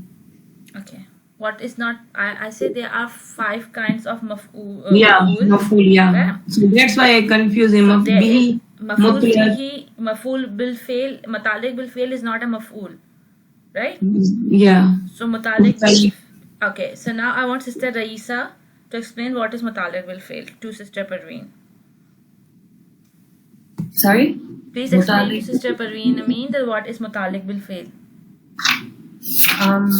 Mutalik bil fail is the after how do I say this? Mutalik bil fail. It's the verb that comes after the first verb. It's Okay. um, Sister Raisa, you were not there. I think that was again when you went for namaz Right. break, yeah, salah break. Yeah. Then this happened and you didn't listen to the recording. So you and Sister Habiba have to listen to the recording today, and I will ask you tomorrow, inshallah. And Sister Parveen, you just listen to it carefully, and I want Sister Samia to explain now what is mutalik bil fail. It's so in when we have jumla ismiya mutalik bil fi'l, mutalik bil khabar is the jar majroor. So in mutalik bil fi'l, I think I need to listen to the recording again. But is it when you have the maf'ul fihi? Okay. So everybody seemed to be confused about mutalik bil fail, right? So let me explain it to you once again. A jar majroor fragment in jumla failure is mutalik bil fail, similar to jar majroor fragment in jumla ismiya is mutalik bil khabar, right? So in jumla ismiya we had khabar, mutalik bil khabar about it, and then in jumla failure we have fail, and that something is mutalik bil fail, which comes as a jar majroor fragment. Okay, the confusion start as in maf'ul fihi we have a jar majroor fragment that is only if the harf jar is fi. Other than that, we have so many haruf jar, right? Bi, ta, ka, lam, wa, man, ala, hatta, ila, man is fi. All others harf jar and their majroor, if they appear in jumla failure, they are mutalik bil fail. Is that clear to you all now? Yeah, so all of them apart from maf'ul fihi, all the other jar Majroor fragments are mutalik bil fail. Other than the So if jar majroor comes before the sentence, before as a in jumla ismiya, if comes beginning, so it's called mutalik bil fail. No, what we are talking about is we are talking about jumla ismiya here or jumla failure here. jumla failure. Sorry, So jumla when we are failure. saying mutalik will fail, so are we talking about jumla ismiya? No, jumla failure. So we are talking about jumla failure, and I say whenever. I didn't say the position, right? Okay, I say okay. whenever, wherever a jar majroor fragment appears in a jumla failure, it is mutalik bil fail, other than it's a jar majroor fragment of harf jar fi. And why? Because harf jar fi makes a maf'ul fihi, because it denotes the place, right, or time. Is that clear to everyone now?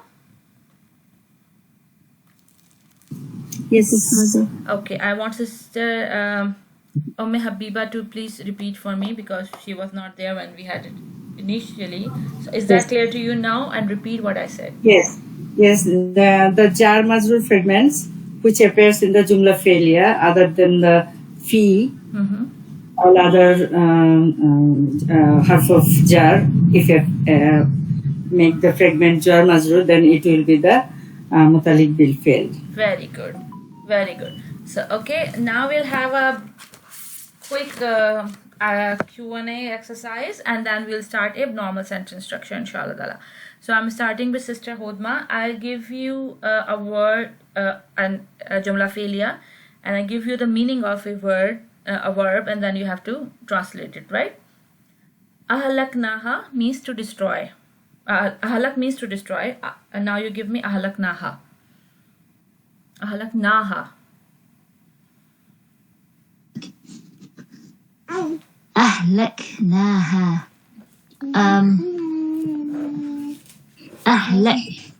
أهلكنا. It was to destroy, right? Yes. So أهلكنا would be we destroyed. We destroyed him. What does ha mean? Ha is feminine. Yes. We destroyed her. We destroyed her or we destroyed it, right? Yes. Okay, good. Sister Parveen Amin, Ja'ahum. Ja'a means to come. Ja'ahum. We came I didn't say home. Ja'anahum. I say Ja'ahum. Ja'ahum. They came. Okay, when I say Ja'a, did I say Ja'u? Ja. Do you remember the fi'l al-madi chart? Please give me fi'l al-madi chart. Huwa nasara. Huwa nasara. Huwa nasaru. No, huwa, that's all, not huwa. Huwa nasara. Huwa Hum. nasara. Yeah. Huwa nasara. Huma nasara. Hum nasaru. Hiya nasarat. Huma nasara. No, not nasara. Huma, we are not in a feminine line. Hiya nasarat. Huma. Huma nasara. No. Nasarata. Feminine has something. Nasarata. Yes. Nasarata and hunna nasarna.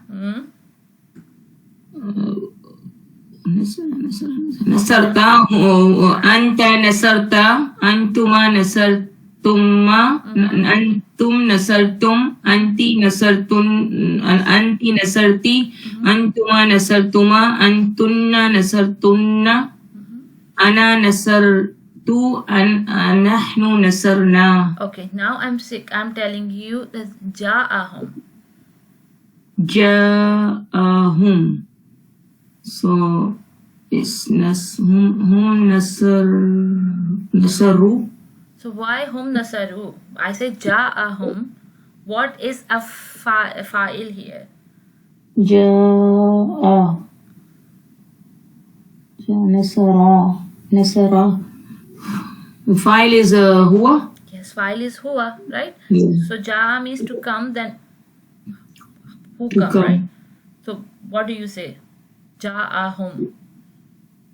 He came. Yeah. So he came and whom. So Ustaza is a plural pronoun. So he came to them. He came to them. Okay. It came to them, right? Okay. Got it. Okay. Sister Isa. Yes. Thakolat mawazinuhu.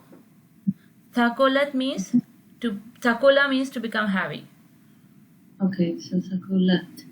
So So just give me wait. Sakolat, right? Just translate Sakolata. Mawazinuhu. And you have to give me what is Mawazinuhu here.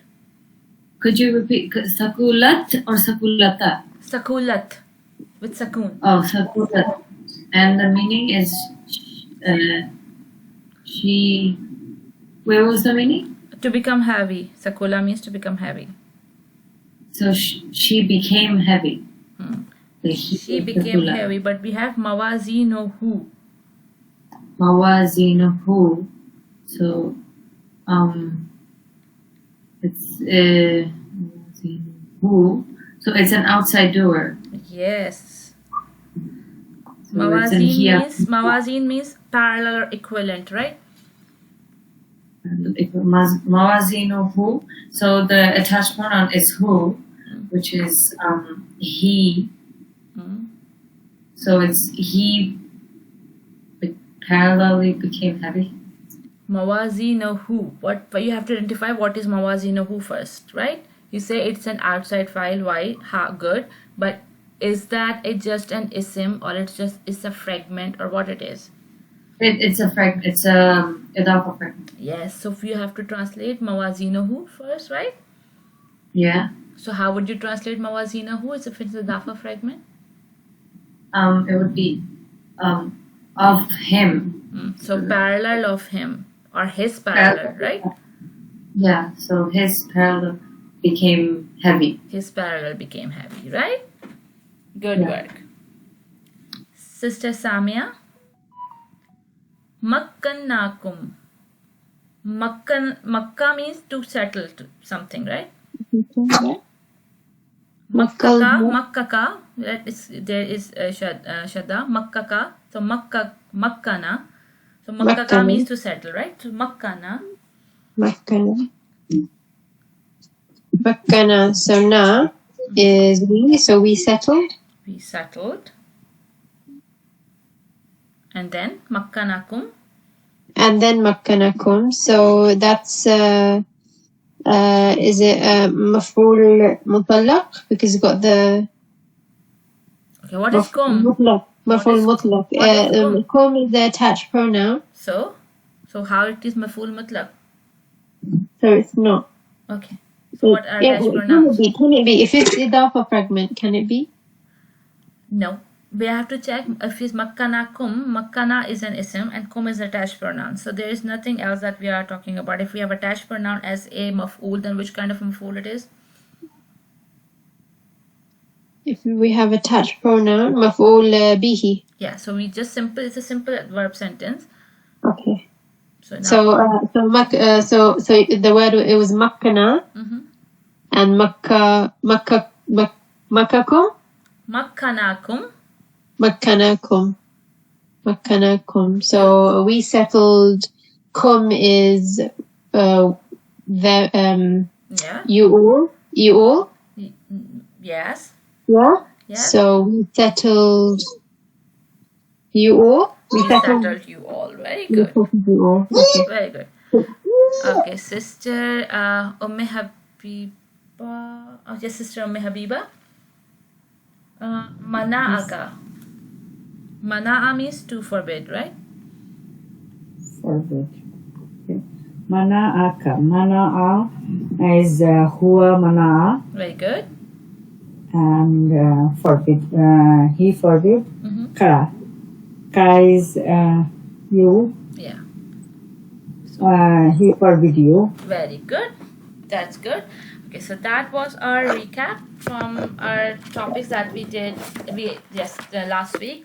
And today, inshallah, we are starting a new one, which is abnormal sentence structure. So far, so good, everyone? Yes, Ustad. Sorry, I thought, when you said my one, I thought you said makkana, makkakakum, like I thought it was two separate words, but it was just one word, right, in that example? Makkana, yeah. Makkanakum. Okay. Okay, no problem. Okay, so we are starting a new topic, which is abnormal sentence structures. Like the abnormal sentence structure we studied in Jumla Ismiya, we said that something is called abnormal when the order is not how it's normally come. So in a Jumla Fi'liya, we know the order is fail with a file, right? Or fail maf'ul in case of Jumla, in case of maf'ul bihi, fail maf'ul, and then we have sometime file coming after as an outside. So fail, file and maf'ul, and then we have a mutalik bil fail. So this is a normal Jumla Fi'liya that we have fail, file and maf'ul and mutalik bil fail. But when the order changes, that something is not when it's supposed to be, then we have an abnormal sentence structure. And in most of the cases, we know that mutalik will fail. If it's come before a fail, then we have a normal sentence structure. So I want Sister Parveen Amin to please read Okay. from the abnormal sentence structure, right? abnormal sentence structure. Yes. Abnormal sentence structure. The standard order for a Jumla Fi'liya is the fail followed by the file followed by the maf'ul. Recall that one of the rules of the file is that it must come after the fail. This holds true even when it comes to abnormal structure. Okay, Only- hold here. When we're saying the fail, file and maf'ul, so when we have a fail inside file, then it's also is the ending that is showing you the what kind of a file is it, what kind of a pronoun is hidden inside it. And when it comes to outside file, again it has to come after the fail. So we have a fail and we have a file coming after it, and it is called a normal sentence structure. Okay, please. Only the position of the maf'ul bihi and the muta'alliq bil fi'l can be shifted. They can either come before the file or before the fi'l. Okay, sorry. So somebody has a catch here. Why that maf'ul bihi can come? How maf'ul bihi can come before a file? Can be a scenario?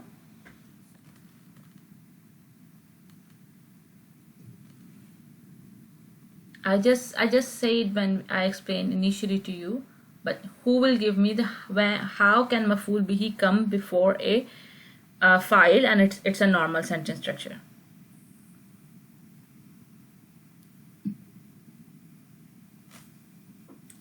Come on, anyone?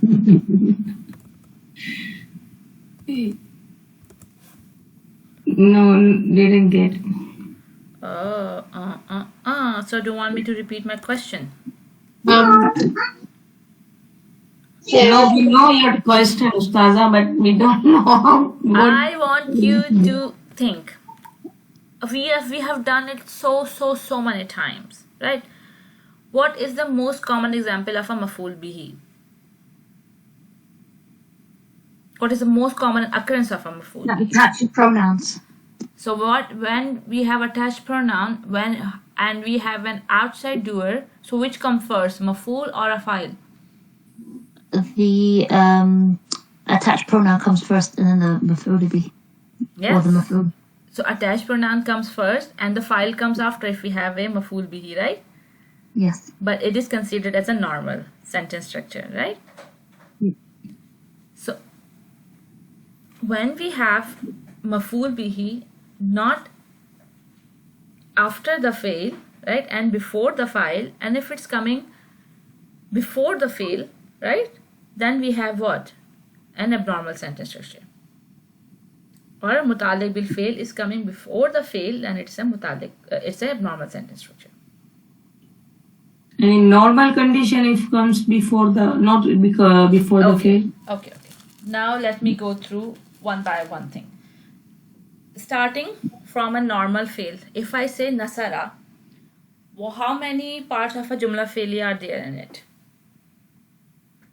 Sister Raisa, I want a answer from Sister Raisa. If I say nasara, how many parts of what are the parts of a jumla failure? First, give me the answer. Jumla failure, there's fail, file, and maf'ul bihi. And there's no, not maf'ul bihi. Fail, file, maf'ul, and there's fourth one as well. Fail, file, Muta'alliq bil fail. Oh, muta'alliq bil fail. Yes. Okay, we have fail, file, maf'ul, and muta'alliq bil fail. If I say nasara, how many parts of a jumla failure can you find in nasara? Nasara, it's fail and file. It's a fail and file, and we are saying that file comes after fail in jumla failure because in nasara the fatha on ra is telling you that the file is huwa.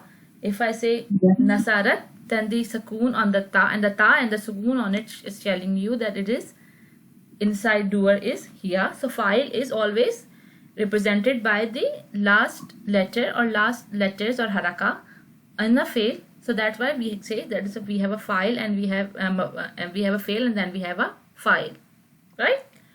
So now, Sister Samia, if we have an outside file, so what should be the position of a outside file? Be after the fi'l and the file. Right. If I say Nasara al-Muslimu, then Muslimu is our outside file, right? And it's coming after the fail. It is a normal sentence structure.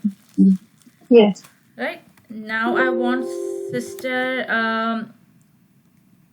Habiba. Yeah, Sister Habiba, I want you to answer my question. That if I say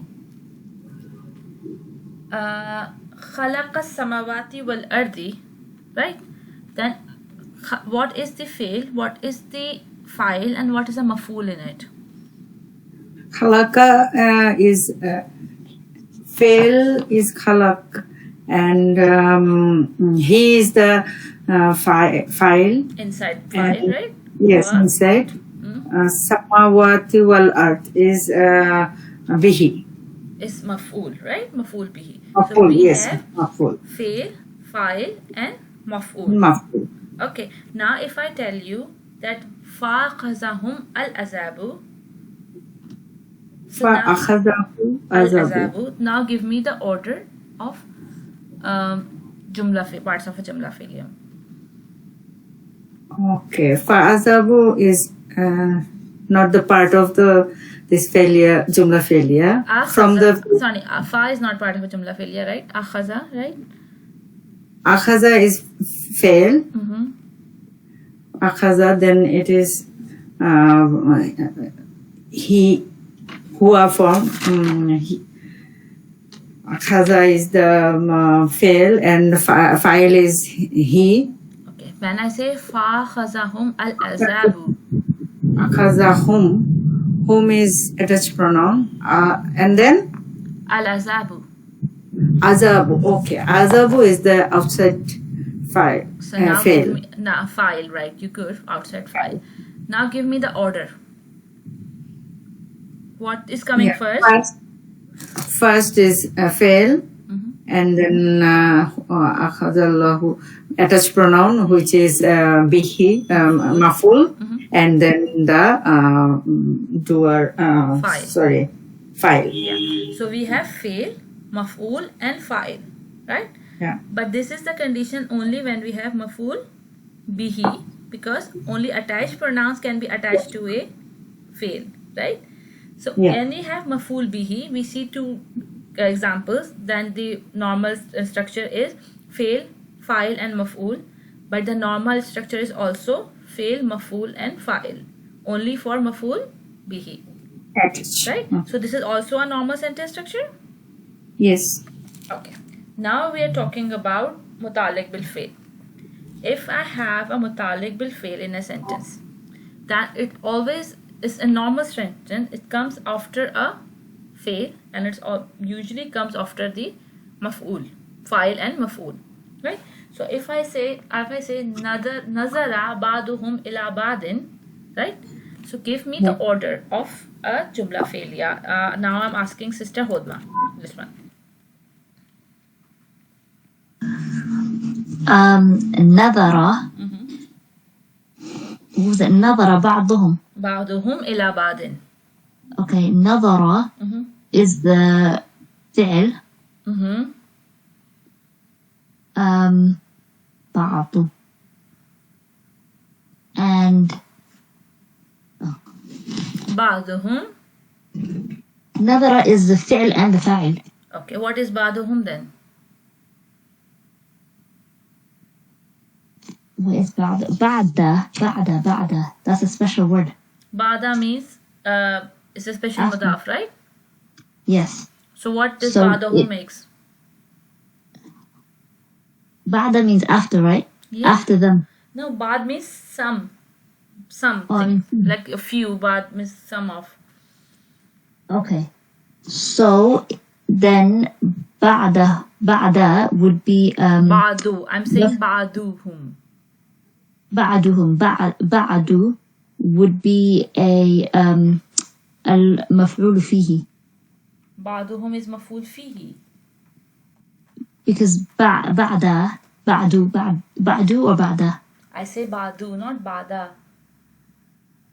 Okay, it's Bada, some of. it's not then it's bada faqa, right? Bada, it has a dal in it, bada. I say ba'du. It's da, Okay, right? it's a whole different word. Okay, fine. Then it's not because that's not time and place. It's not a special mudaf, right? Yes. Okay. So, I just say yes to confuse you, right? And you got confused. Because bada is non-flexible, right? okay. It cannot be badu or badi. Special mudafs are non-flexible, right? So when I'm saying badu, so you have to be conscious that it cannot be special mudaf bada. Okay. Alright? بعد is that the rafa status? Yes. So that's the outside doer. That's the fa'il. Yes. نظرة is the fi'l. Mm-hmm. And then بعد is the fa'il. Not just badu, baduhum. بعد, oh, is that all together? Okay. Because it's a بعدهم. dafa fragment and you cannot separate them. Right? Okay. Okay. It's not just okay. You have to tell me that. Because we studied in Simla Ismiya multiple times that you cannot separate the fragments. If they come as something, then they have to be as a whole bucket, has to be categorized as something. Right? Yeah. So when we say badu, baduhum, the baduhum is a dafa fragment and the whole baduhum has to be the doer, right? The outside doer. And then إلى is حرف الجر. Mm-hmm. So إلى بعض is متعلق بالفعل. Because it's a jar majrur fragment. So Yeah. what is the order of a jumla failure here? It is فعل فاعل and then متعلق بالفعل. Okay, so we do not have any maf'ul here. We have fail, file and mutalik will fail. And we see that mutalik will fail is coming after the file in a jumla failure. This is a normal sentence structure. Yeah. Now we're talking about abnormal sentence structure. So anything that is not in its place as a normal sentence structure, we call it abnormal, right? So when we have mutalik bil fail, if it is coming before a jumla failure, starting of a jumla failure, is it its normal position or is it not?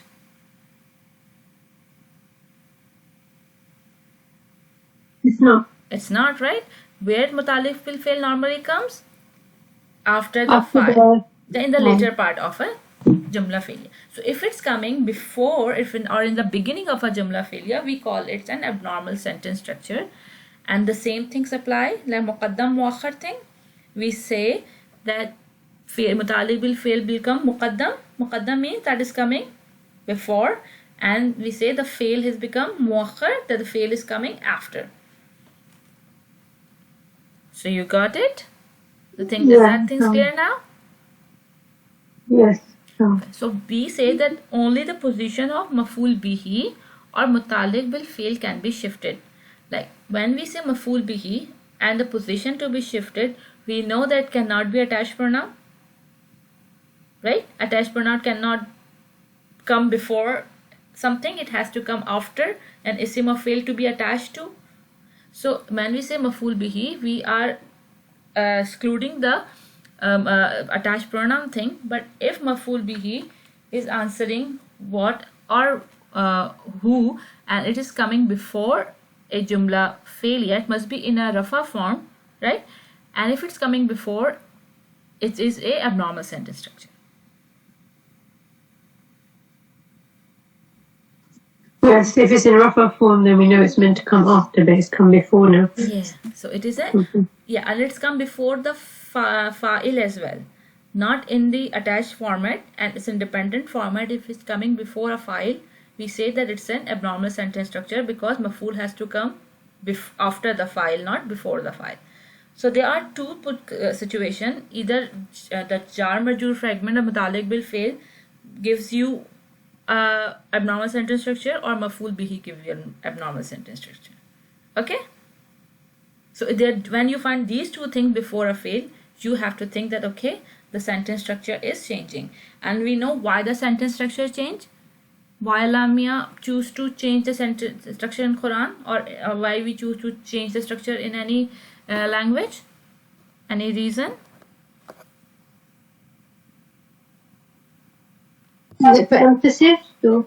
To give emphasis on your speech when you try to say something and you want to convey that okay, this is something that that need to get the listeners or readers attention, and you put it that way, so the meaning get more intense, right?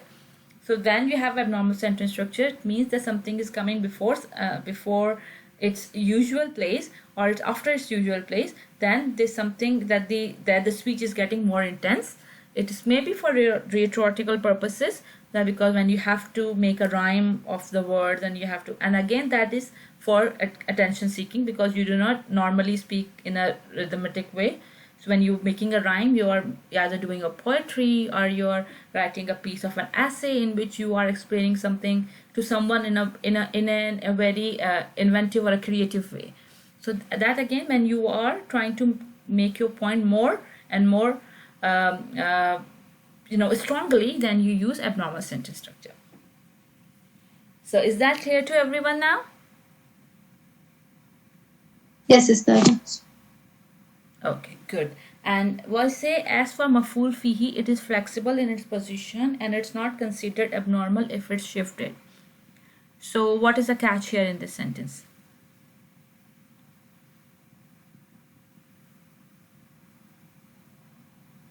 Think. In ala Allahi tawakkalna, this one. No. I say, as for the maf'ul fihi, it is flexible in its position and it's not considered abnormal if it's shifted.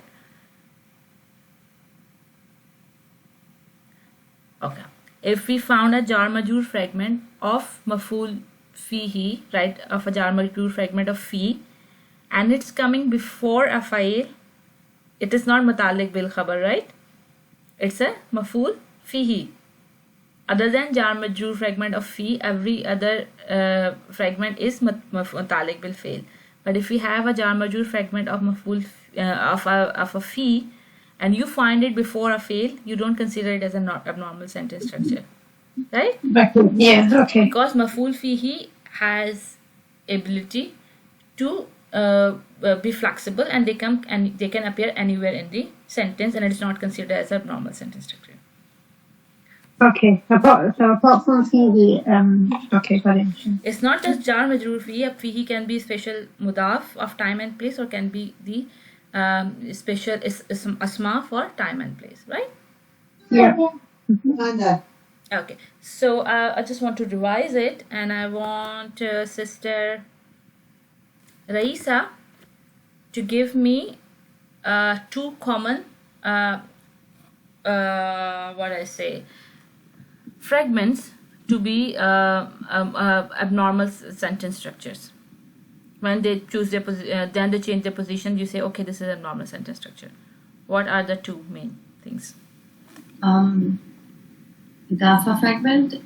No, we didn't say anything about idafa fragment.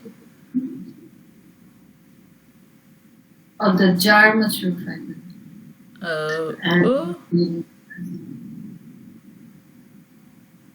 Sorry?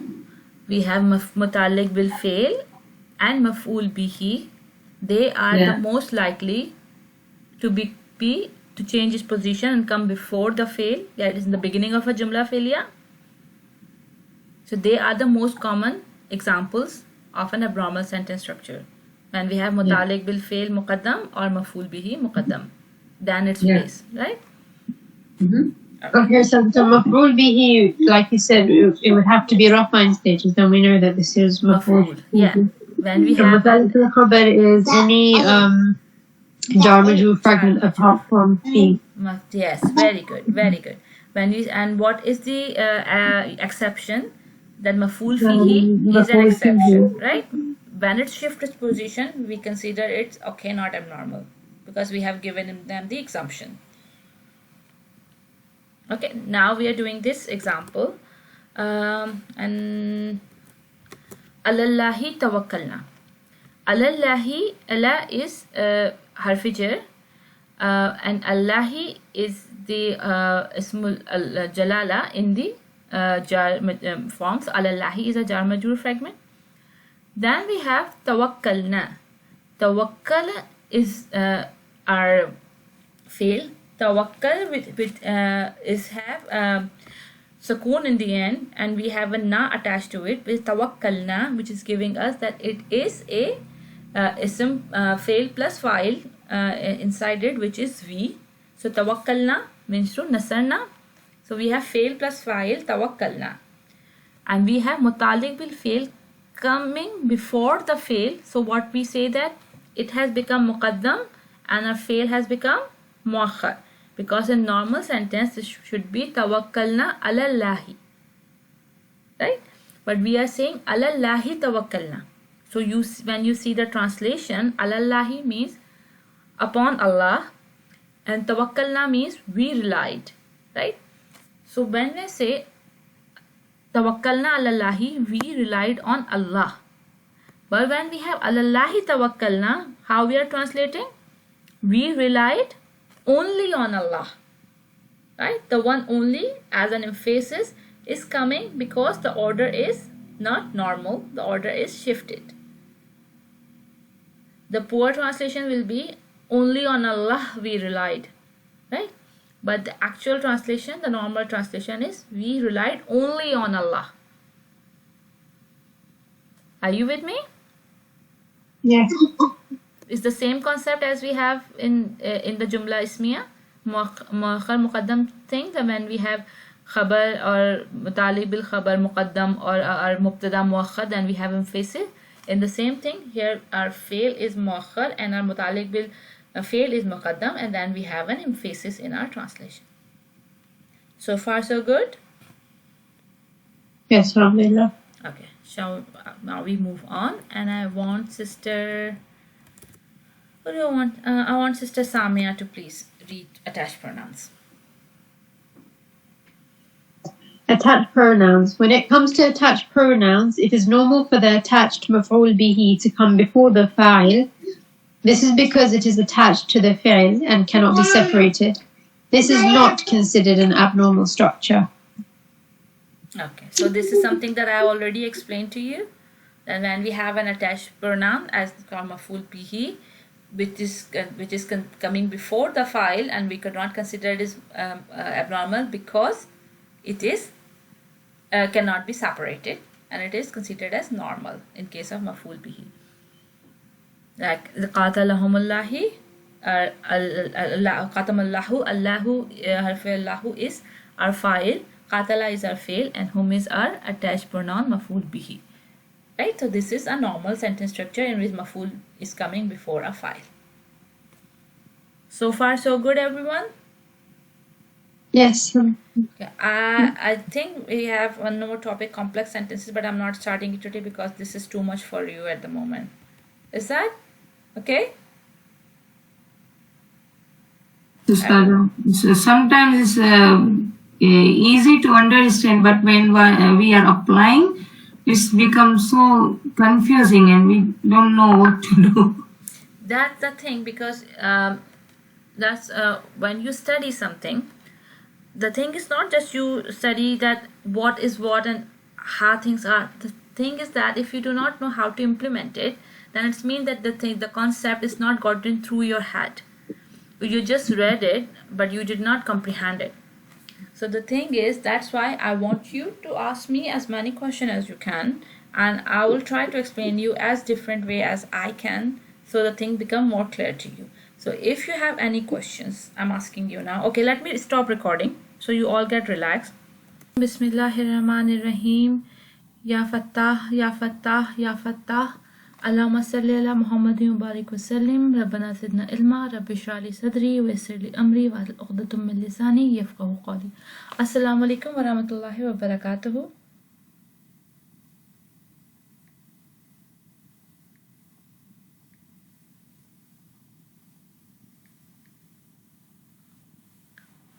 Hello, can you all... Oh, sorry. Assalamu alaikum, can you all hear me? Sorry, I was speaking and I was on mute, so sorry about that. So, how are you all today? Alhamdulillah, how are you? Alhamdulillah. Alhamdulillah. So, let's start today. First of all, I want you, Sister Samia, to give me a fail Madi chart of the word Ja'ala. Ja'ala means made. Ja'ala. Ja'ala. Okay. Ja'ala, Ja'ala, Ja'alu, Ja'alat, Ja'alta. Okay. Do with the pronouns, that will make it easier for you, inshallah. هو جعل هما جعلا هم جعلوا هو جعلت هي جعلت هي جعلت هما جعلتا جعلتا جعلتا أو جعلتا هم هم if you say hunna then you هن جعلنا yes أنت جعلت أنت جعلت أنتما جعلتما أنتم جعلتم أنتي جعلتي أنتما جعلتما هن جعلتن أنا جعلت نحن جعلنا okay like the mat. yeah that's good anu jahalna good very good sisters okay now I'm giving you a quick Q&A so when I give you a jumla failure you have to give me the parts of the jumla failure and have to give me what if there is a maf'ul in it what kind of a maf'ul it is so starting with sister Sarah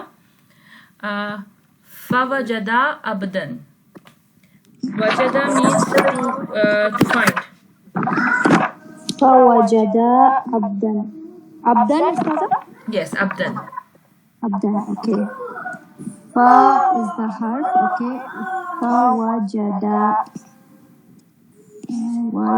da has the alif wajada along it is alif mad ustaza is alif normal alif dal Okay, it has- alif and after dal okay so فوجد so this will be like nasara so فوجد عبدا yes so this is the dual form so this would be huma very good huma very huma good so this will be the inside doer is huma the file and abdan is the maf'ul in the nasab status so abdan is telling about who did it so this will be maf'ul bihi very well done excellent mashallah this is very very beautifully done I'm proud of you sister Sarah alhamdulillah jazakallah khair sister Habiba okay Yes. rafa'na fawqakum at-tura Rafa'na fawqakum. Tura. Rafa'na is fail. Okay, Rafa'na and it is huwa form. Rafa'na. Fawqakum is a special mudaf, so it will be special mudaf. What is it? what does the special mudaf think about Okay. Fihi. yes Yes, fawqakum with the kum. Kum is attached pronoun. so fawqakum is a dafa fragment right so Yes, total fragment is fihi. Maful fihi. and what about a tura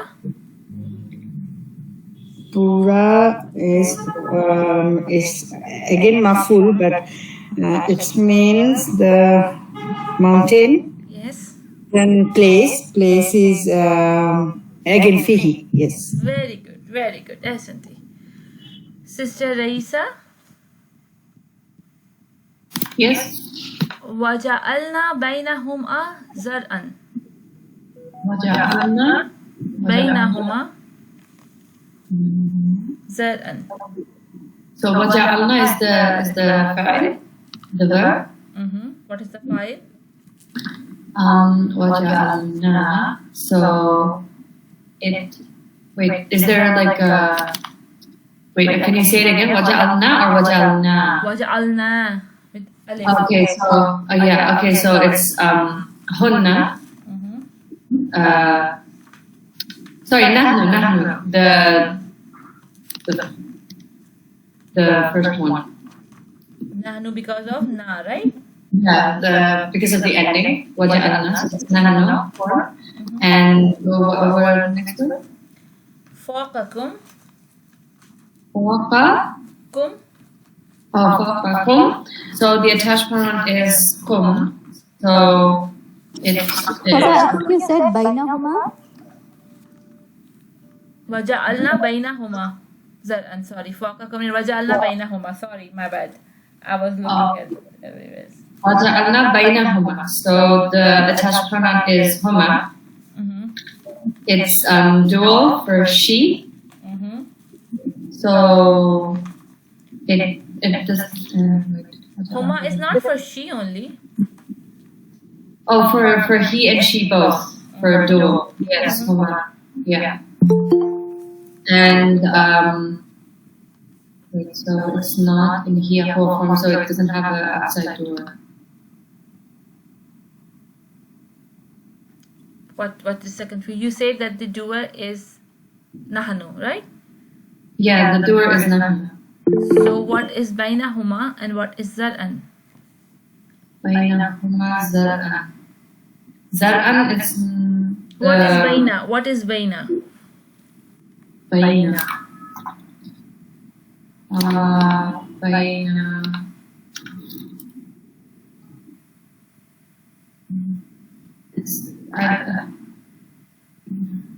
Can animal have sister Raisa? What is baina? It's a special mudaf. It's a special mudaf, means between. Oh yeah. So it's a special. So it's a idafa fragment. The bainahuma. Bainahuma. Oh, okay. So it's in that's the doer. The bainahuma. What is the doer? What is the definition of a doer? The What one are who the did it. characteristics of a doer? Like if we have an inside doer and we have an outside doer, right? You say Yeah. that nahanu is a doer. Now you're saying that huma is the doer. So what is the doer in this sentence? In this sentence, the doer would be nahnu because there is no like the similarities for the outside doer. What's it called? We have established this part. So why did you say that huma is the doer again, right? Yeah, that was my mistake. Okay. So now go correct your mistake. Now tell me what is bainahuma. Bainahuma is the between. So it would be maf'ul fihi Why? because it's in because of it's in. Isn't it where? Baina is a special mudaf, right? And is a fragment of a special mudaf is always maf'ul. A special mudaf of time and place, right? So baina means between. Between is a place. Yeah. So that's why bainahuma is our maf'ul fihi. Yeah, maf'ul fihi. I know you know the answer, but you were not explaining it right. Because of the time and place, yeah, because of it's where and when. Yeah, I understand that you know the answer, but that a great explanation too. And what about zar'an? Zar'an. Zar'an would be the mutaliq bil fi'l. Okay, I didn't see any harf jar in zar'an. I only know bi, ta, ka, lam, wa, min, fi, and ala, hatta, ila. I never see any zar in it. It doesn't have any jar majrur. It's not a jar fragment. So, how could it be mutaliq bil fi'l? It's zar'an.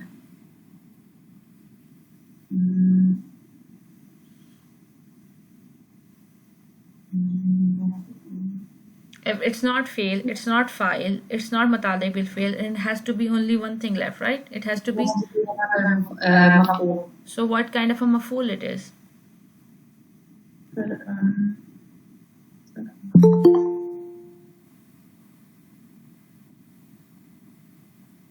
How many type of maf'uls have we studied, sister? مفعول فيه مفعول به مفعول له مفعول Hal. مفعول له. Yeah. Okay. So maf'ul hal and maf'ul lahu. Sorry, maf'ul mutlaq. There's another maf'ul mutlaq as well, right? So maf'ul hal maf'ul has to be an adverb, right? And zaran is not an adverb. Okay. Okay. So we left with maf'ul bihi, maf'ul fihi, and maf'ul lahu. Yeah. So maf'ul fihi, for it has to be time and place. Zaran is neither of them. Okay. Let me give you the meaning of zaran. I know the meaning of zaran, but let me confirm it and give it to you.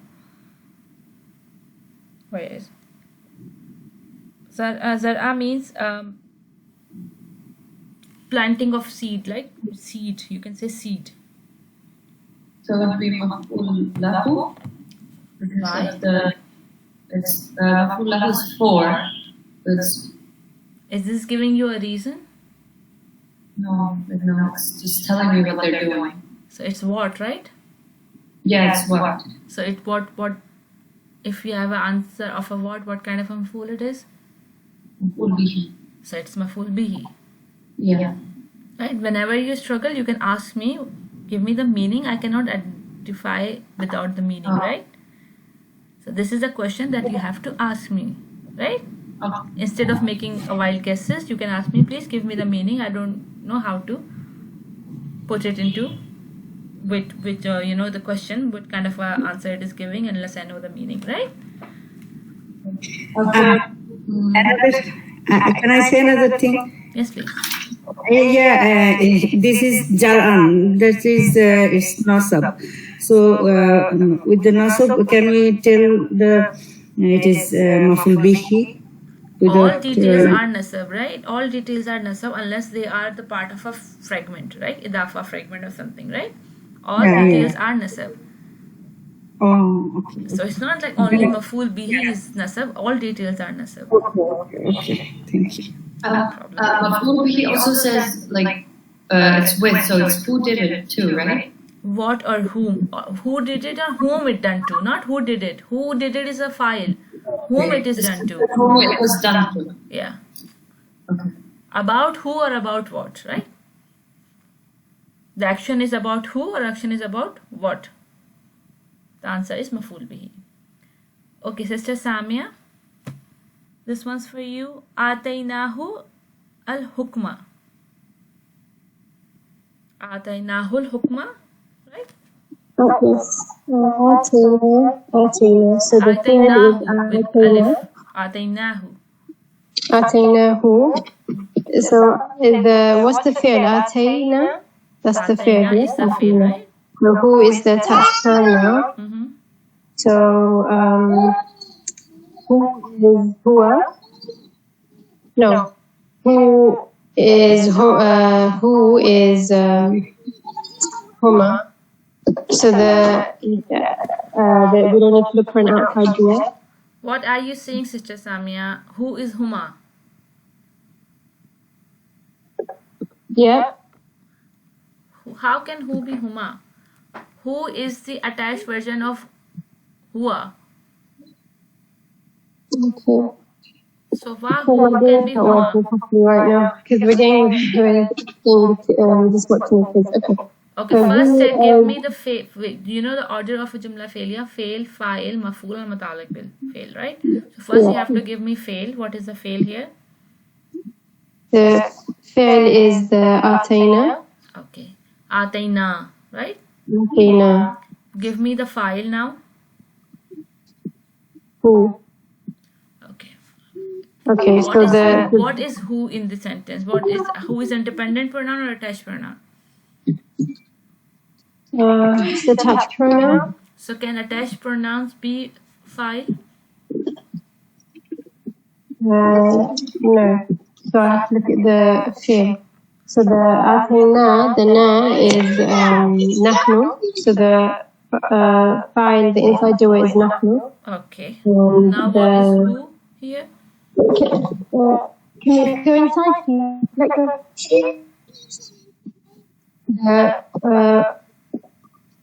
So the attached pronoun is who. So sorry, just give me 1 minute, okay?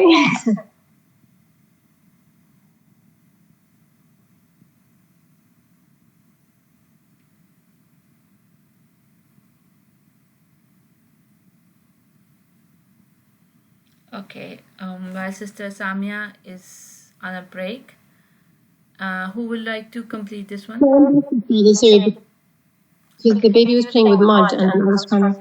Can you guys come inside? Come inside. Okay, you can take a break, Sister Samia. I'll ask somebody else I'll to do do that. it. I'll do that in a bit, inshallah. Okay, inshallah, bro. Any volunteer for this one? Atainahul hukma? Can I? Yes, please. Atayna is, she already said, and who is the attached pronoun, which is maful bihi. Very good. And then what is the sentence? Al-hukma. Al-hukma is the, again the bihi, because it is nasab, and hukma is, what is...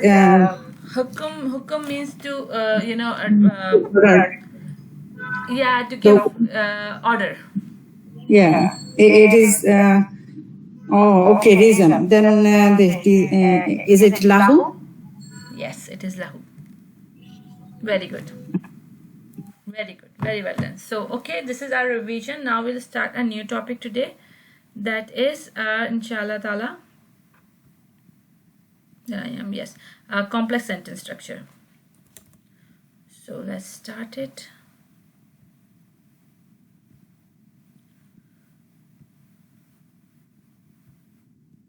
Okay. So, where are we? Ustaza, I have a question with regards to the last one. Al-hukma is it's from wisdom. I think it's wisdom. So how can it be reason? Because what was given? Atayna was given. So we gave you wisdom. So what was given? So I think it would be maful bihi, right? That we gave you wisdom, right? Yeah. So it can be maful bihi, right? And if it is like what you're right, it can be maful bihi. Ataynahu means, sorry, just give me a minute, right?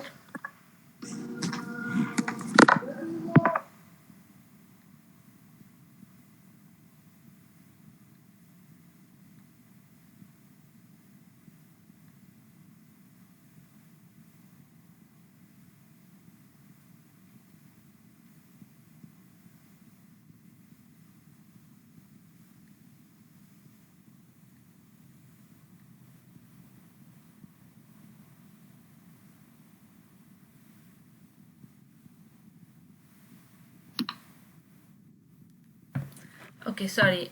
Yes, Sister Sarah, your question was, Atainahul hukma. So you say that Atainahul hukma, Atainah means to give, and who means to him. So we gave him al hukma, the rule.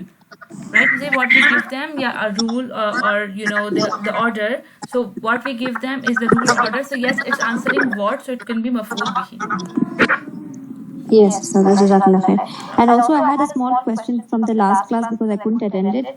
You had asked one of the sisters about mana'aka. So mana'aka, you said that mana'a here, mana'a. This is like the inside doer would be the file would be huwa. So because it is the huwa form, we will look for the outside doer. Yes. And the attached pronoun here is ka.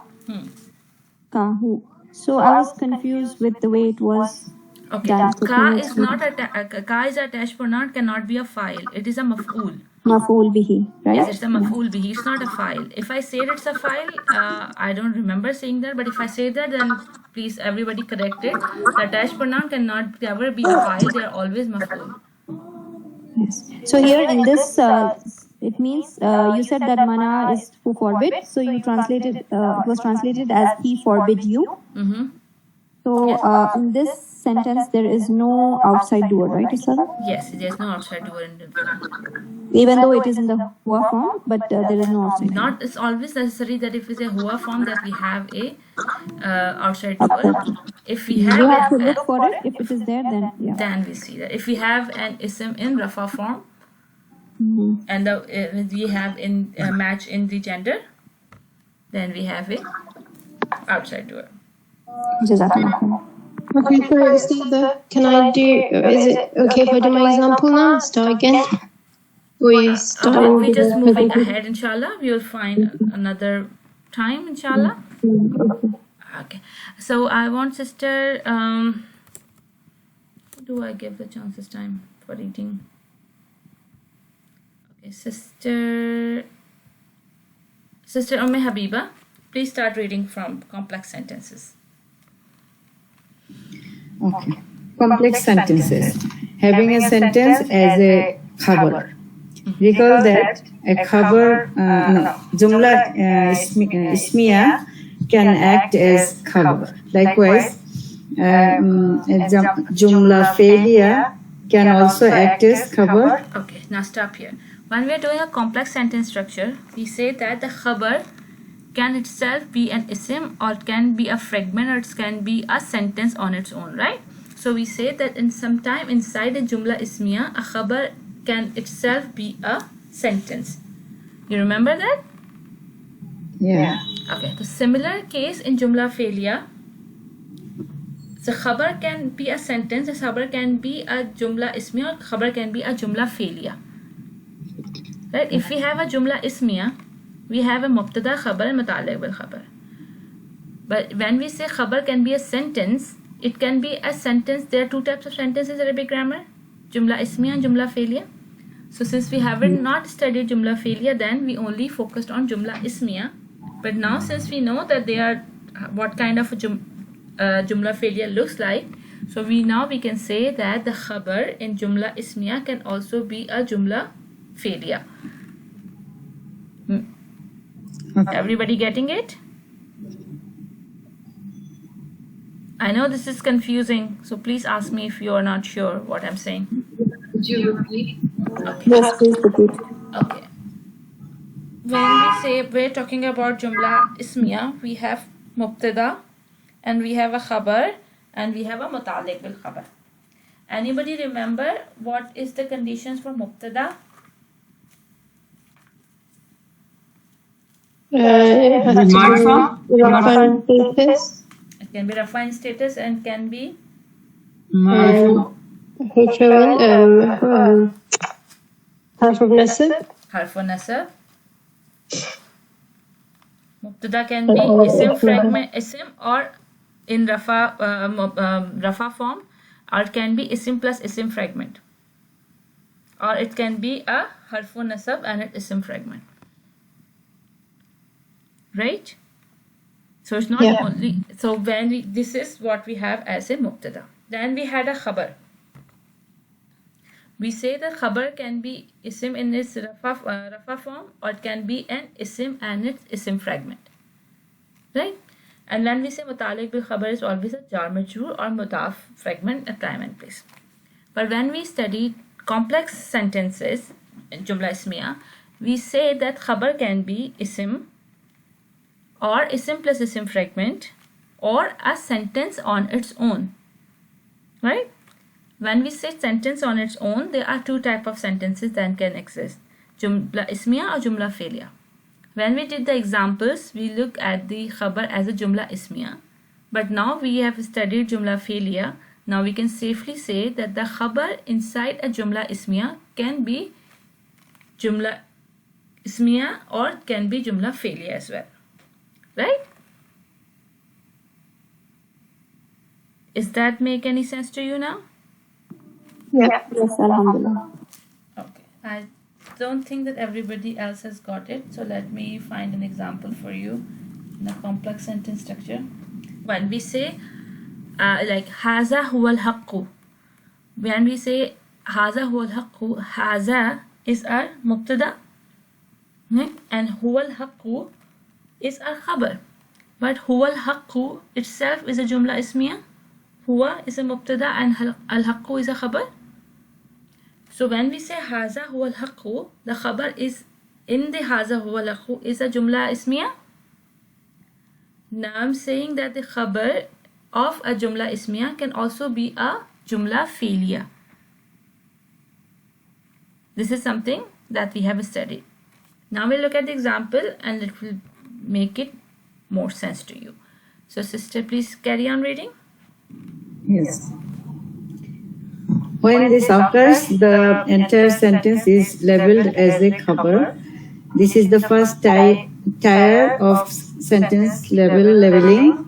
As for the second tier, the sentence is pulled out of the khabar bucket and labeled like any other jumla fi'liya.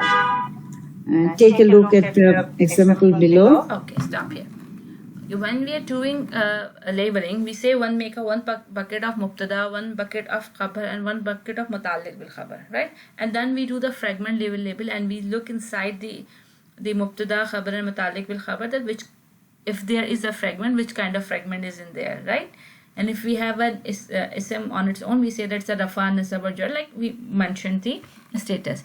And when we have a jumla, we take the jumla out and we do the parts of a jumla. If it's a jumla ismiya, we do mubtada, khabar, muta'alliq bil khabar of the jumla that is titled as a khabar. But if we have a jumla khabar as a jumla fi'liya, we took that part out and we labeled this as fail, file, and maf'ul and muta'alliq bil fail.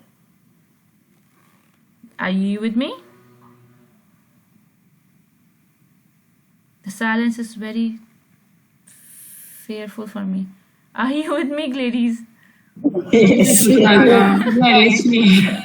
You all are shocked about what I say. Maybe after more example, maybe we will get it. Okay, now we'll have a look at this example, and I want Sister Habiba to please read it. Yes. Inna fatahna laka fatha mubina. Okay, inna fathana laka fatham mubina. So inna, who will tell me what is inna? Inna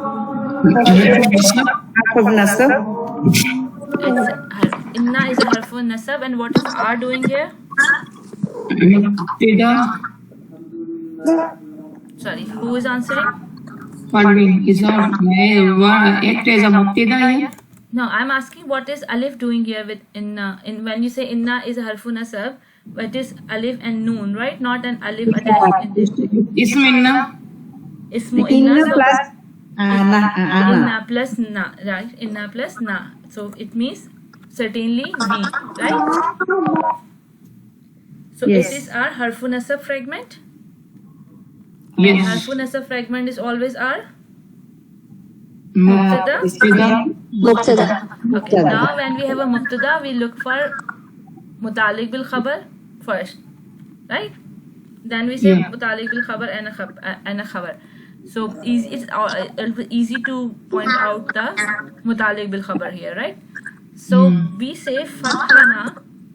Fathana, we know that the word with sukoon in the middle can never be a ism, so they are fail. This is fail. So fathana is our fail. Laka.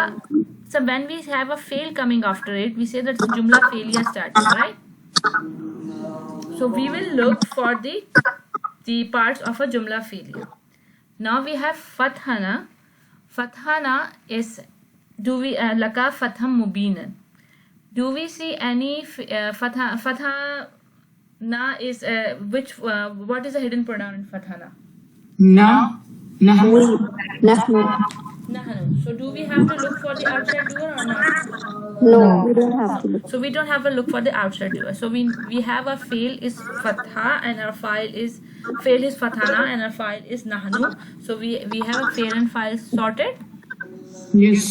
Then what is laka here? Jar majroor. Jar majroor. Yeah. So la is not a fujar fi, so we can say that it is a muta'alliq bil fail. Muta'alliq bil fail, yes. Okay, and fatham mubinan.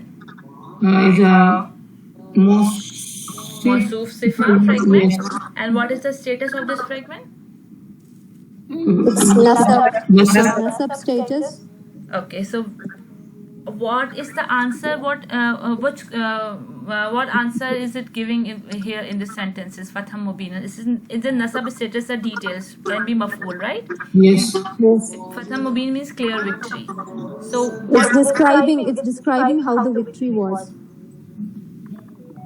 it's describing how the victory was. Yeah. Do fatahna and fathan have the same root letters? Yes. So what? Like what? Kalam al-taqli. Mutlaq. Mutlaq. Mutlaq. So this is al maf'ul mutlaq because it is giving you, describing you. So it is a kind of an, describing of an act is always maf'ul mutlaq or maf'ul hal, Yeah. right? So it is maf'ul mutlaq because fathan has a fathana, has a fataha, root letter same, and fathana mubinan are connected together because they are mawsuf sifa. So if one match, we say that it cannot be separated. So they both fathana mubinan as a mawsuf sifa is our maf'ul mutlaq here. Right? So, fathana laka fatha mubinan, it is our jumla failure with fail, file, mutalik bil fail and maf'ul. And if we put it back into the inna fathana laka fatha mubinan, so inna is our mubtada and fathana laka fatha mubinan is our khabar, and the khabar in this jumla is what? A jumla failure. So does that make sense to you now? Yes. Alhamdulillah. Okay, so yes, we have a study to do jumla ismiya inside a khabar. Now we can also spot a jumla failure inside the khabar. Okay, now I want Sister Parveen Amin to please read from here inside the Okay. khabar. Okay. Inside this khabar, we have a complete jumla failure. On a sentence level, the word fathana, the word fathana serves as the fail as well as the file. The fragment laka is a mutalik bil fail, and fatham mubina is a maf'ul mutlaq. Okay, so everybody's clear on that? Any questions? No, alhamdulillah. Okay, now please carry on reading. When the khabar is a jumla failure, the pronoun inside the fail must match with the mubtada in number and gender. Okay. In the example above, the mubtada inna plus nahnu matches in number and gender with the pronoun inside the khabar fathana. Okay, what is it saying? When we have a khabar as a jumla failure, right? The pronoun inside the fail must match the mubtada. So when we say that this is a khabar of something, then it matches with the mubtada, right? So when we say fathana, the inside pronoun is nahnu, and when we say inna, the attached pronoun is nahnu. No, nahnu. So inna and nahnu matches in the pronoun. It means that matches in number and gender, right? So we say that this is a match. So we are talking about the same thing, right? The sentence is about the same thing. It's not that we have something. If we have inni, then we will not be fathana. What will be the fail there to match with it? Inni, yeah. Inni, yeah. No. If we say inni, so what is the inside pronoun here? Would it be fatahnu? Fatahtu? Fatahtu. Yeah. If we have inni and then we have fatahatu. But if it's inni fatahana, then it means that two things are separate. They are not connected because the pronouns are different. They are talking about two. We are talking about I and then we are talking about we. So it's something is not matching. So to be sure that our jumla failure is the khabar of mubtada, we have to match them in the number and gender. Getting now? Yes, alhamdulillah. Okay. Good. Now again, please carry on reading. Consider the sentence Al-Muslimuna nasaru The word al-Muslimuna, the mubtada, is masculine plural. The masculine plural pronoun is whom. Inside pronoun in the sentence nasaru, the khabar is whom. The mubtada and khabar match the number and gender. Okay, very good. So you say al-Muslimuna nasaru. What is al-Muslimuna here? Al-Muslimuna mubtada. Why it is mubtada? Because it's marifa in marfu. It's a marif, it's in rafa form and it's an isim in a rafa form, so it is our mubtada. So when we have a mubtada, we look for what? Khabar or mutaliq bil khabar, right? So then we have a khabar which is nasaru. Nasaru, we say that it is looks like one word, but we say the fail itself is a what? A jumla, right? Yeah. Nasaru, it's in itself is fail plus file, and it's a jumla failure. Yeah. When we say nasaru, nasaru means they helped. Yes. So when we say al-Muslimuna nasaru, the Muslims helped, right? So because al-Muslimuna is what? Plural, right? And nasaru is what? Plural. Is the inside pronoun is home. So al-Muslimuna nasaru, the Muslim helped. Is that the word Muslim help? That's a complete sentence. This But is a then complete sentence. the Muslims helped. The Muslim, they helped. Like when we are saying the Muslim, they helped. Right? Okay. When you're talking about something, this is a kind of a special sentence. The Muslim, they helped, right? Mm. You say the Muslim helped. Yeah. Yeah. Okay. All right. Now we have this drill, and I want Sister Raisa to attempt the first one. Okay. We have to convert the following jumla failure into jumla ismiya. Remember to match the mubtada and the khabar.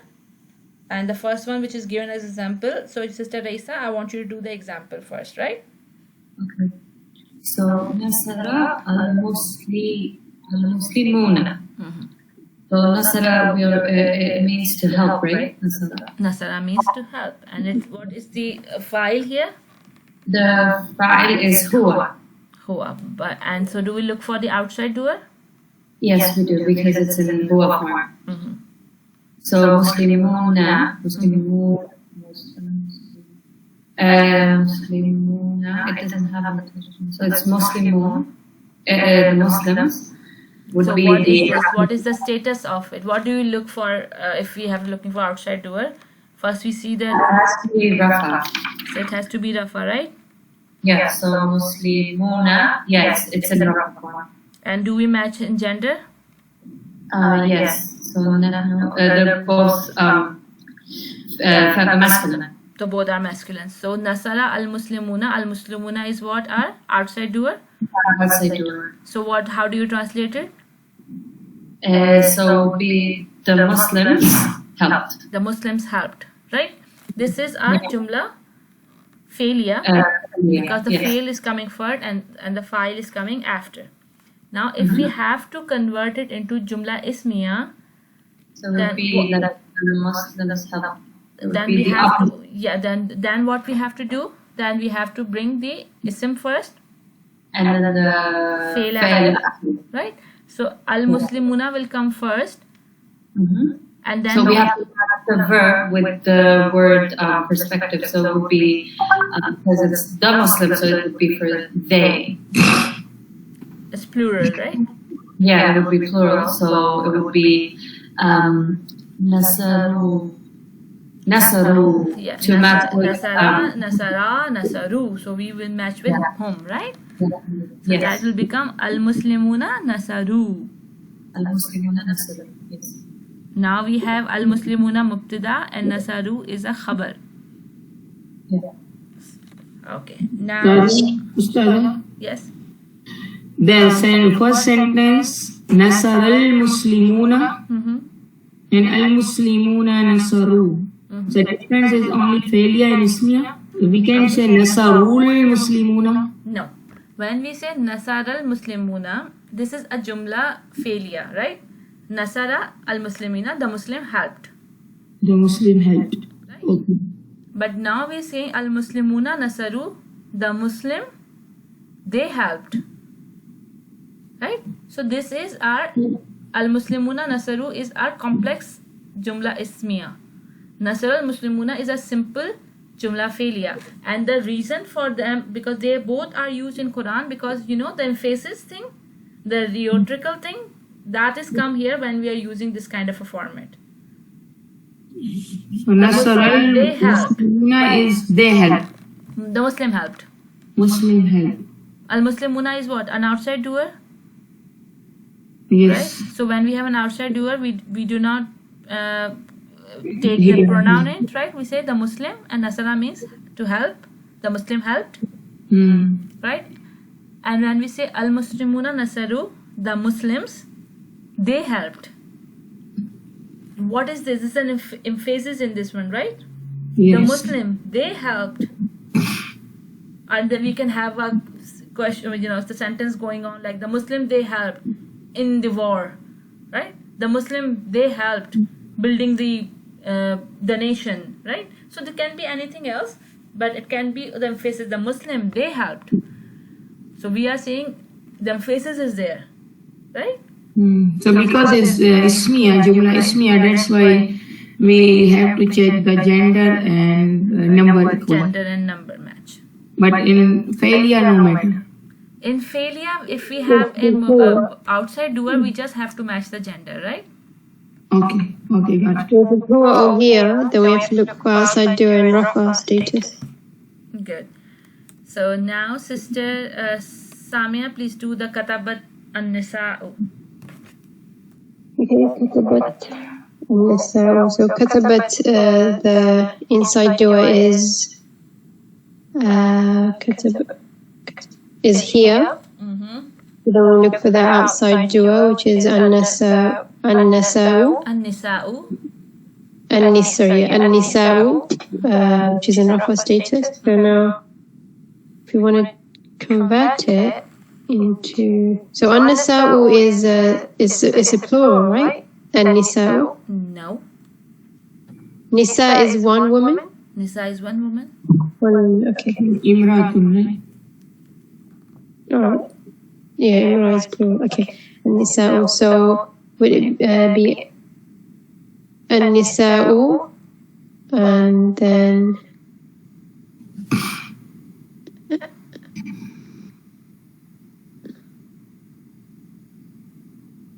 so what we're turning it into Jumla. So that we're turning into Jumla Ismiya now, yeah? Yes. An-Nisa'u and then Kataba.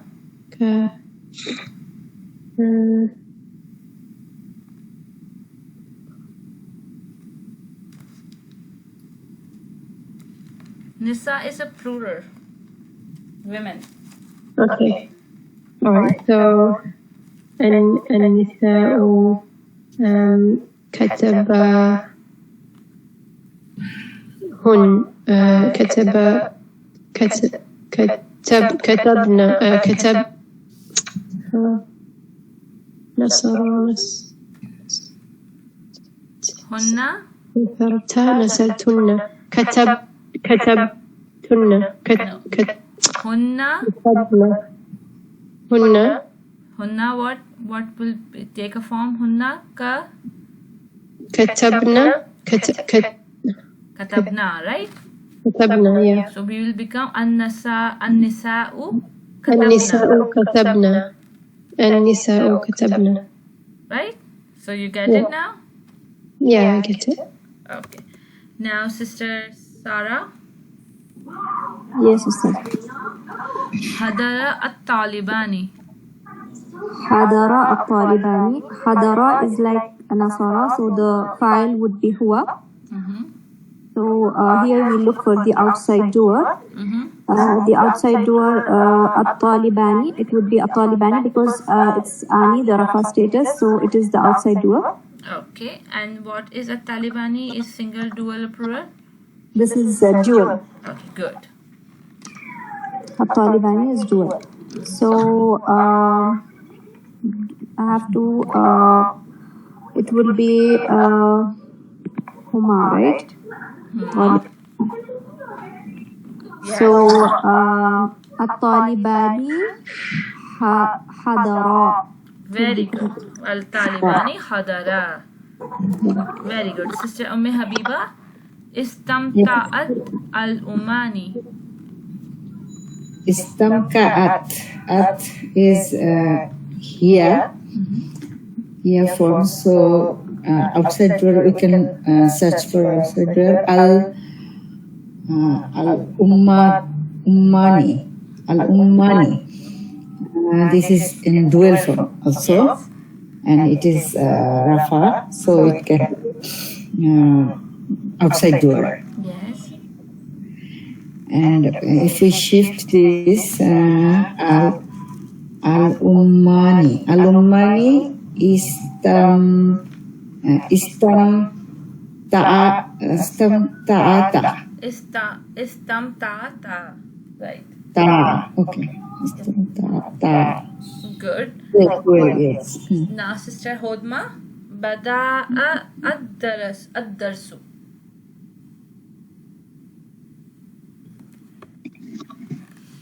بدأ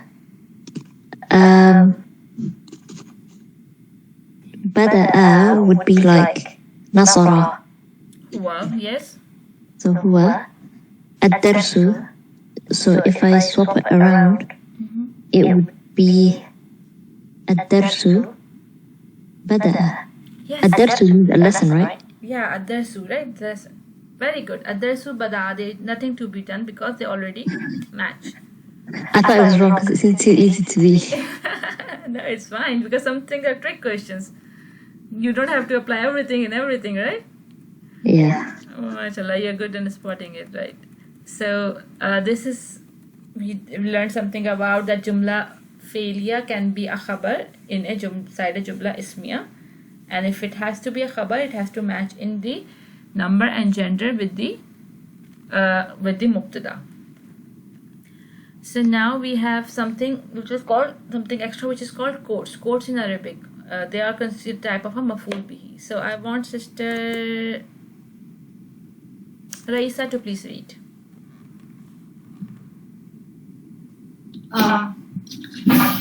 Quotes in Arabic are considered to be a type of fa'il bihi. Maf'ul bihi. Maf'ul bihi. Okay, now please give me the answer why. Quote. Because someone said so.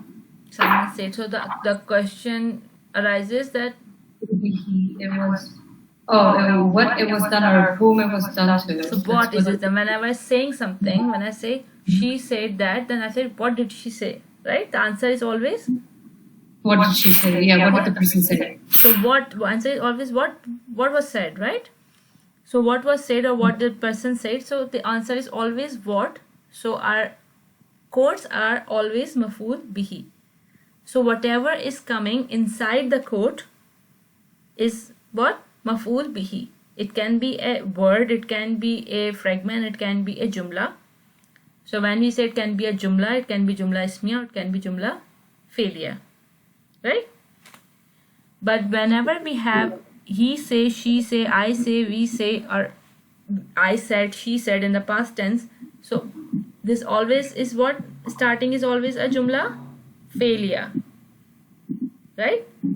Yeah. But I say, she say, I said, she said, whatever, it's always I and said is always, or I or say is always what? A pronoun, doer, and they fail, so it's a jumla failure. And when we have this starting of a jumla failure as a call, then this is always something that is being said, right? So what is being said is always it are maf'ul bihi. So now please start, continue your reading. Okay. So because they answered the question, what did X say? The term for this in Arabic is Maqulul qawl. maqul qawl. Okay, so when we say a quote in Arabic, it is qawl, right? So when we have any word starting with qaf, alif and lam, qaf, waw and lam, it is always a qal. And this variation will be depending on who said, right? Like if we say qala for nasara, qala for huma, and qalu for whom. So who will give me the qala chart? Sister Raisa, you try. The qala for the verb. For the ism madi. For fi'l madi. Yeah. Wait. Start with huwa. So qala, qala, qalu, qalat, qalata, qalatna. No. Sorry? Qalna. Ka'alna. Not kulna, Ustaza. I thought maybe it's kulna. No? It's going to be, but now I want to just have to go with the flow, right? Okay. So it'll be qa'alna. And next is qa'alta.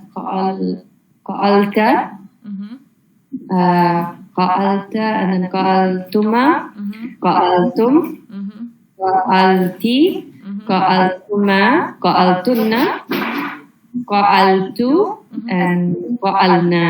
So you understand now that whenever the speaker is changing, the variation of it will be in the form of a word qala, right? So whenever it is, this is called qal, and it's inside itself it's a jumla fi'liya. And whatever is coming after the variation of the qala is called maqulul qal. There is an Arabic word for it, maqulul qal, or you can say it's a quotation, right? So this is a term that will be frequently used in further studies of Arabic. So you have to remember qal and maqulul qal. Whenever there is a qal, there always is a maqulul qal, because somebody has to say something, right? If we say he said yes, then yes is a simple word, but that word is a what? Maqulul qal. When say he said before that, right? And before that is what? Is our fragment, and it's a maqulul qal. Or when it says he said she is right, is a jumla fi'liya, it is a maqulul qal. And when I say he said he will go to the market, is a jumla fi'liya, and it is a maqulul qal. Right?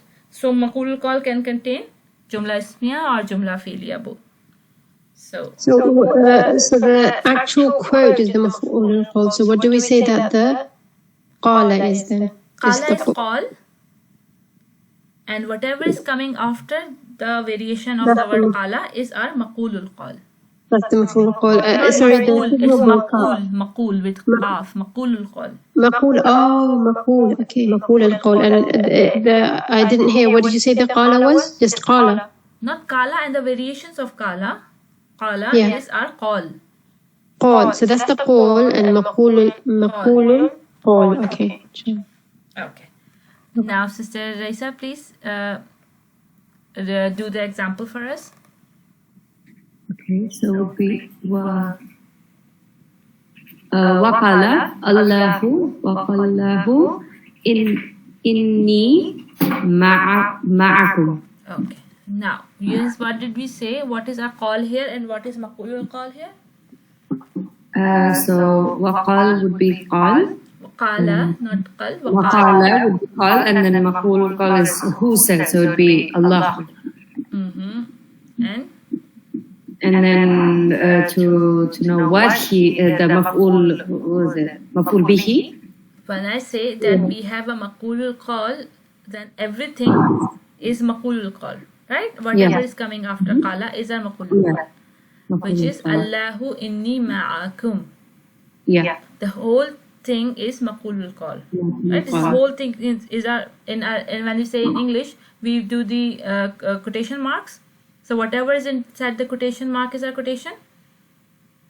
So maqulul qal is our quotation, the quoted words. So whatever is coming after qal is maqulul qal, right? So Allahu inni ma'akum is our maqulul qal. Now we will look inside and we say maqulul qal is our what? Maf'ul bihi. Yeah, maf'ul bihi. And we are learning here now that maf'ul bihi can also be a jumla. Jumla. Right? We studied maf'ul bihi to answer the question of what and to what and or who, right? So the what is can be single word, a what can be a fragment, a what can be our answer can be a sentence on its own. So this is maf'ul bihi, whatever is as a maqulul qal. I have a question. Yes, please. Waqala Allahu. Allahu here is the outside door. So I think the inni ma'akum is the maqulul qal. Yes, you're right. You're right. Allahu is an outside doer. My bad. I didn't spot it. Allahu is an outer doer. So waqala Allahu is our call, and inni ma'akum is maqulul qal. Sorry, my bad. Thank you very much for pointing it out. Sorry. Waqala Allahu. She's very right. Then when we have a qala in huwa form, we have to look for the outside doer. And Allahu here is a word. Allah is in rafa form here. So Allahu is our outside doer. So waqala Allahu is fail plus file is our call, and inni ma'akum is our maqulul qal. Everybody clear on that? Yes, alhamdulillah. Thank you, sister, very much for making the correction. Right. So waqala Allahu here is our call, and now we look inside the maqulul qal. What is inni ma'akum? So what kind of a sentence is inni ma'akum? حرف النصب الاسم is inni. So when we have a sentence started with harfu nasab and it is it is a جملة اسمية. it's a jumla ismiya. So inni is our إذا مبتدأ. is a mubtada. And what about ma'akum? ما is the Ma is a fail. is ما special mudaf. Ma is a special mudaf. Yes. Let me check. I don't remember exactly. Don't let me say it this way.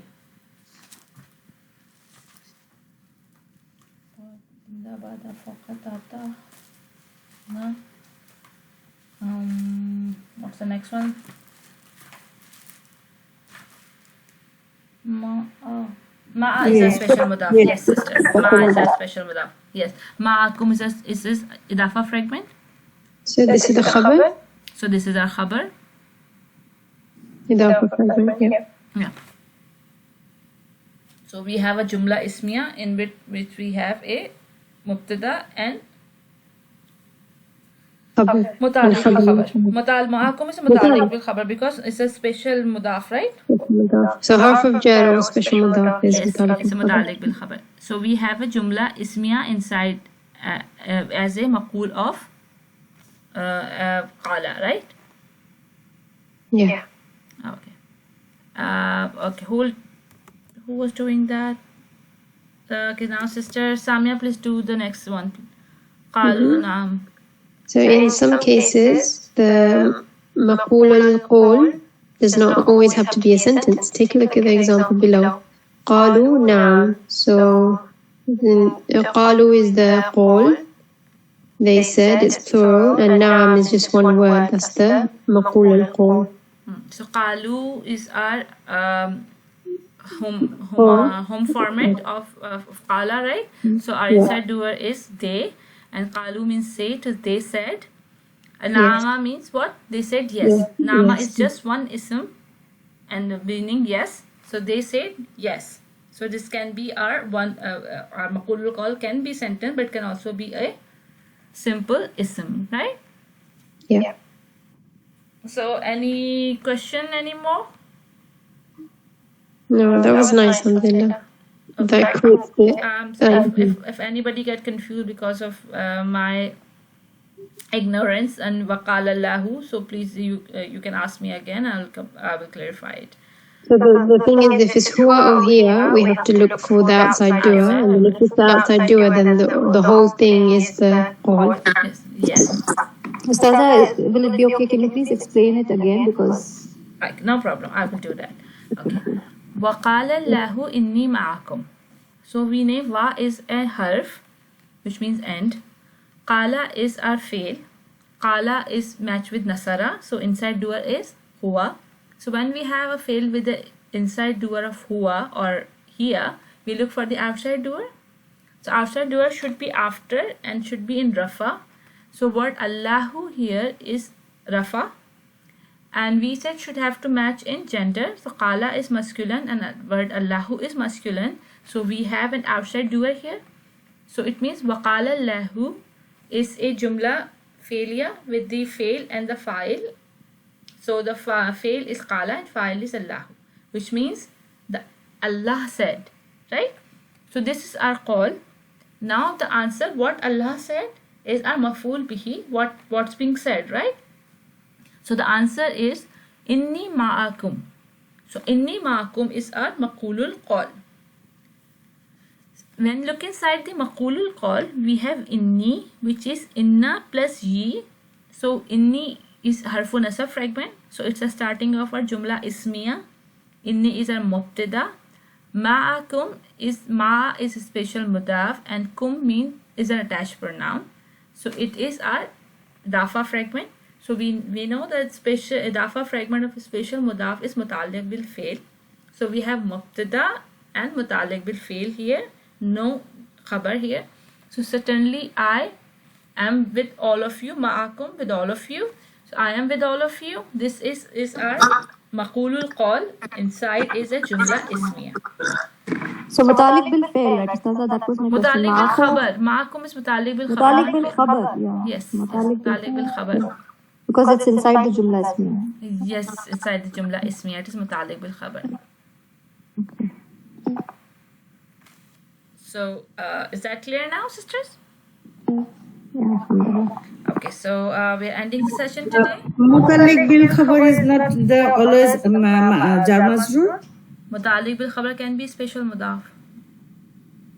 Okay. Don't you remember? Okay. Jar majroor and the special mudaf okay. Yes. Both will be mutalik. Mutalik bil khabar. Okay, any more questions? Can we leave? Sorry? Can we leave? Yes, I'm leaving too. Assalamu alaikum wa rahmatullahi wa barakatuh. Bismillahirrahmanirrahim. Ya Fattah, Ya Fattah, Ya Fattah. Allahumma salli ala Muhammadin wa barik wa sallim. Rabbana zidni ilma.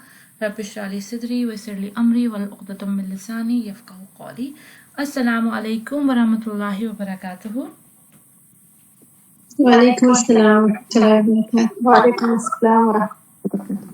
Okay, so today again we'll start with the recap, and I want Sister Samia to give me a fi'l madi chart with the word darasa. Darasa means to teach. Me or Sister Sarah was walking up.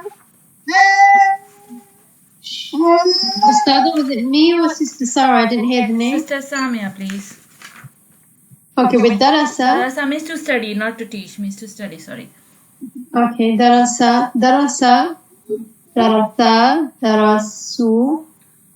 Huwa Darasa. Huma Darasa.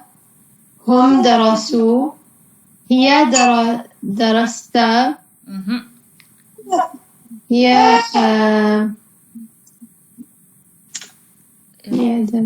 With the sukoon. هي درست هي درست هما درستا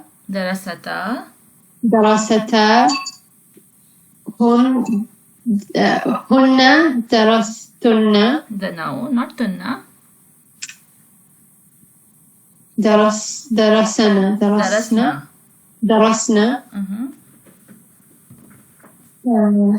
أنت درست. أنتما درستما. أنتم درستم. أنت درستي. أنتما درستما. أنتن درستن. أنا درست. أنا درست. نحن درسنا. Very good. Sister Sarah, please give me the type of maf'ul and what kind of detail they answers to. Yes, Sada. Maf'ul we have studied. They are of 5 types, and maf'ul bihi gives us about who and what is the maf'ul talking about, and maf'ul fihi describes when, tells us about when and where the fi'l was done, and maf'ul lahu gives us the reason as to why such an action took place, and maf'ul mutlaq. Maf'ul mutlaq, it has 3 main functions: is to emphasize the action, and to describe the sifa, and to indicate the number of times an action took place. And also the root letter, the special thing about this maf'ul mutlaq is that the root letters of the maf'ul mutlaq are the same as the fi'l. And lastly, we had maf'ul hal. Maf'ul hal describes how the action took place. It basically is like the adverb of the English grammar.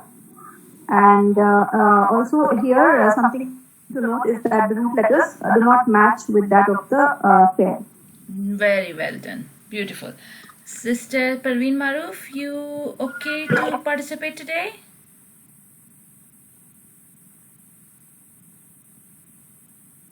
Yes, yes. Okay, but your voice is distorting. Yes, I'm okay today, yes. Okay, that's fine. Hello? Yeah, fine. We can hear you fine. What's my internet? Okay, no problem. Sister, can you tell us about Mutalik bil Fail? What is Mutalik bil Fail?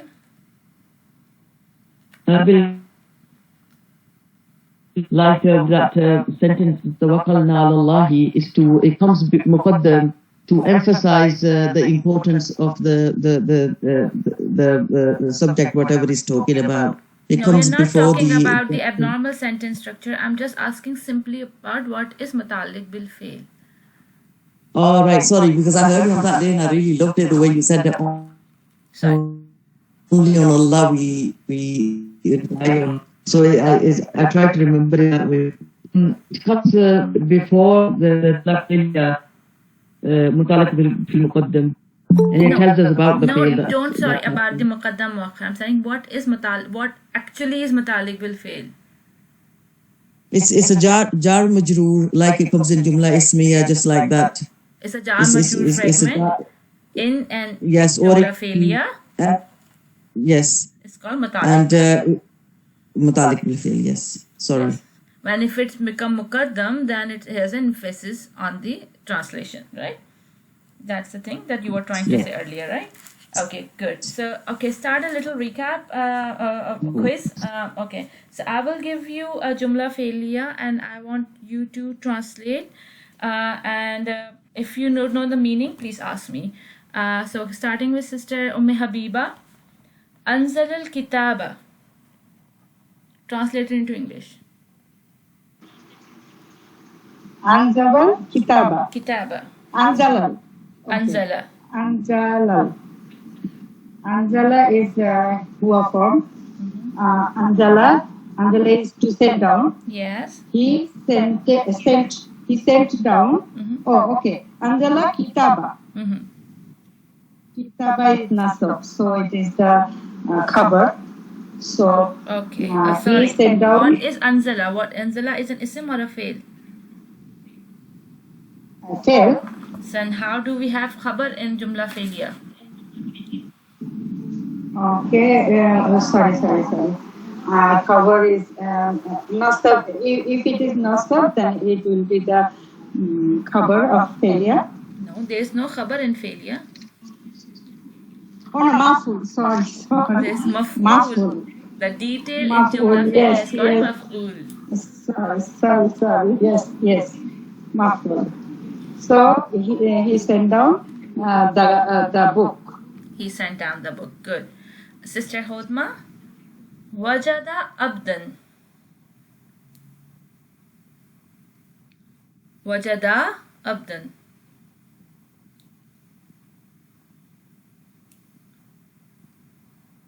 Do you know the meaning of both words? Sister Hudma, we can't hear you.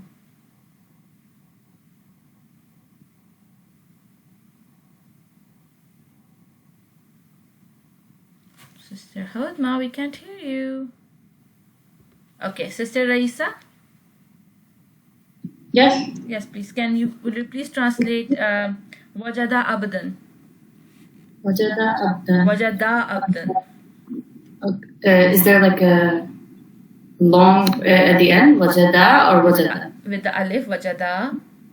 Okay. And what does it mean? Wajada means to Wajad means to found, and Abada is slave. Abd means slave. Oh, to find. Okay, so wajada, it's huma, so it's both of them find, and abdan is slave. So Now both you of say them both of them find, and what type of found. tense it is? Found. Past tense, right? What are they? Both of them found. And abdan, so it's not a word here, folks. It's not outside door. So it's they found. Both of them found the slave. It's no al. It's just abdan. Slaves. Both of them found slaves. A slave, Yeah. right? Yeah. Good. Sister Samia? جعلنا بينهما زرعا. جعلنا جعلنا بينهما جعلنا زرعا. جعلنا بينهما زرعا. So جعلنا what does جعلنا mean? Ja'ala means to make. جعل to make. Na is the so جعل is the fi'il. جعلنا is the fa'il.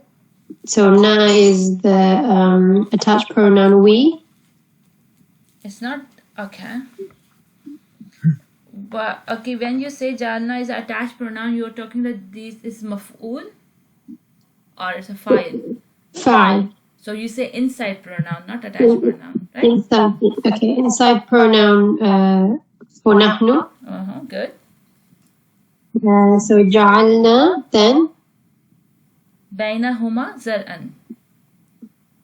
So بينهما بينه and then ما. No. بينهما. بينهما. Nasab status is مفعول. Okay, what is baina? Baina, I don't know, what does it mean?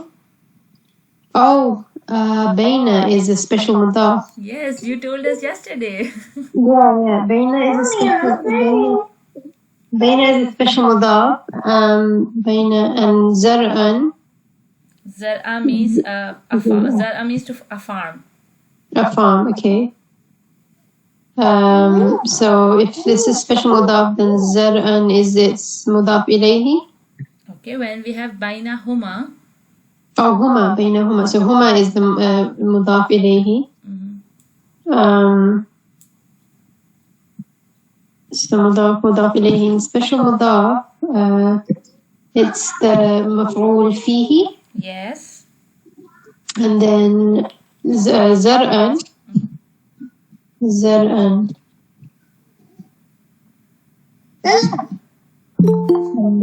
So can you repeat the whole thing again? جعلنا بينهما زرعا.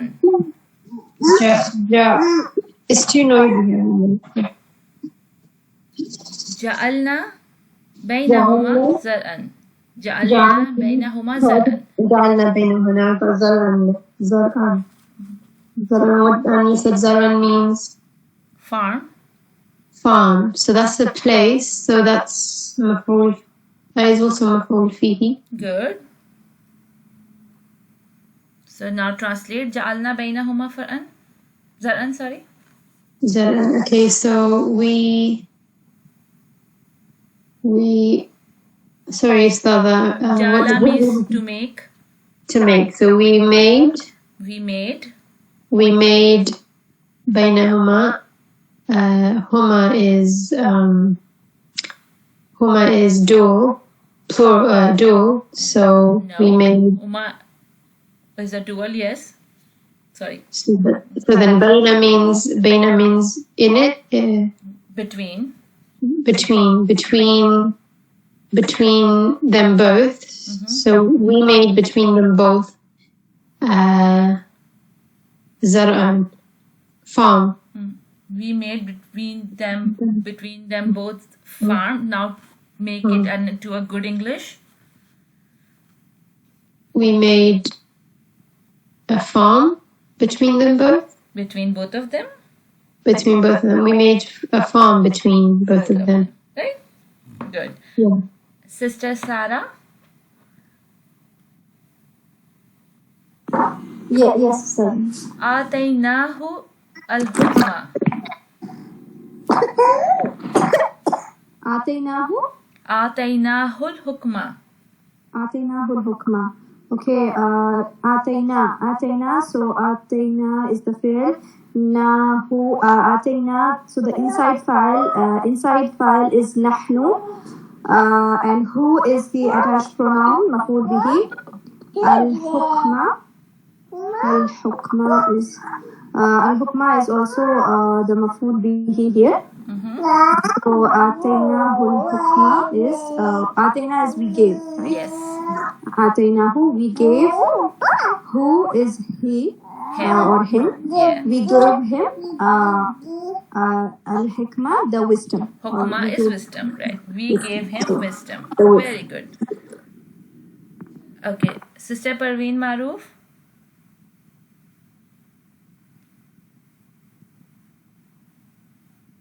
Okay, she's not there. You there? Yes. Okay, so please, Ja'ala minha. Yes. Yes. Ja'ala minha.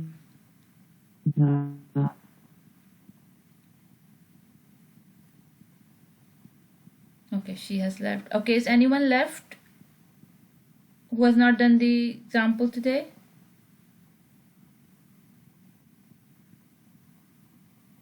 Did you hear me now? Yes, I can hear you. Yeah, you were not able to do it that time. Okay, so can you attempt Ja'ala minha, please? Okay. Ja'alaha. I was speaking to you, sorry. I just don't know what was it. Ja'ala minha. Okay, so Ja'ala minha. Ja'ala is the fi'l. Min is a harf jar. And then ha is متعلق بالفعل. Sorry. Ha is majroor, then minha become متعلق بالفعل. Minha become متعلق بالفعل, yes, together, because you can't separate a fragment. Some things that go together, you can't separate them. Yes. So ja'ala is the fi'l, and then the fa'il is huwa. Very good. So Ja'ala means to make. Ja'ala means to make, and then so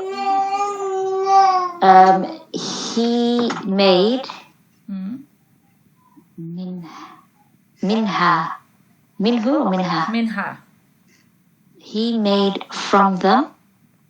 From her or from it, right? From her. Yeah. He made from her. He made from it or he made from her, right? Yes. Okay, good. So now we'll move towards the new topic today, which is this is the end of the fi'l al-madi, but it's something that applies to everything, like we study jumla fi'liya or ismiya. The new topic today is question words. So like in English language, we have the what, who, where, which, why. These are all question words, and when they appear before a sentence, it doesn't matter the sentence is a noun or it is a fail. It's a verb. Like since we don't have jumla fail ismiya in English, but is and am are sentences in Arabic are considered as jumla ismiya, and the detail sentences with a verb in it is considered as a jumla fi'liya. So whenever I have a question words, they will just appear there as per their meaning, as for the questioning, and they will not impact on the grammar of the sentence that is coming after it. So when you find a question word, you will find the next word after it and you will see if it's a ism or it's a fail. So that will give you the jumla ismiya or jumla failiya, but that will the word that's coming before it will not affect the grammar of the sentence. Similarly, like we added some harfi ataf, they appear to give you the meaning, but they will not affect the grammar of the sentence. Similarly, these question words does not affect the grammar of the sentence.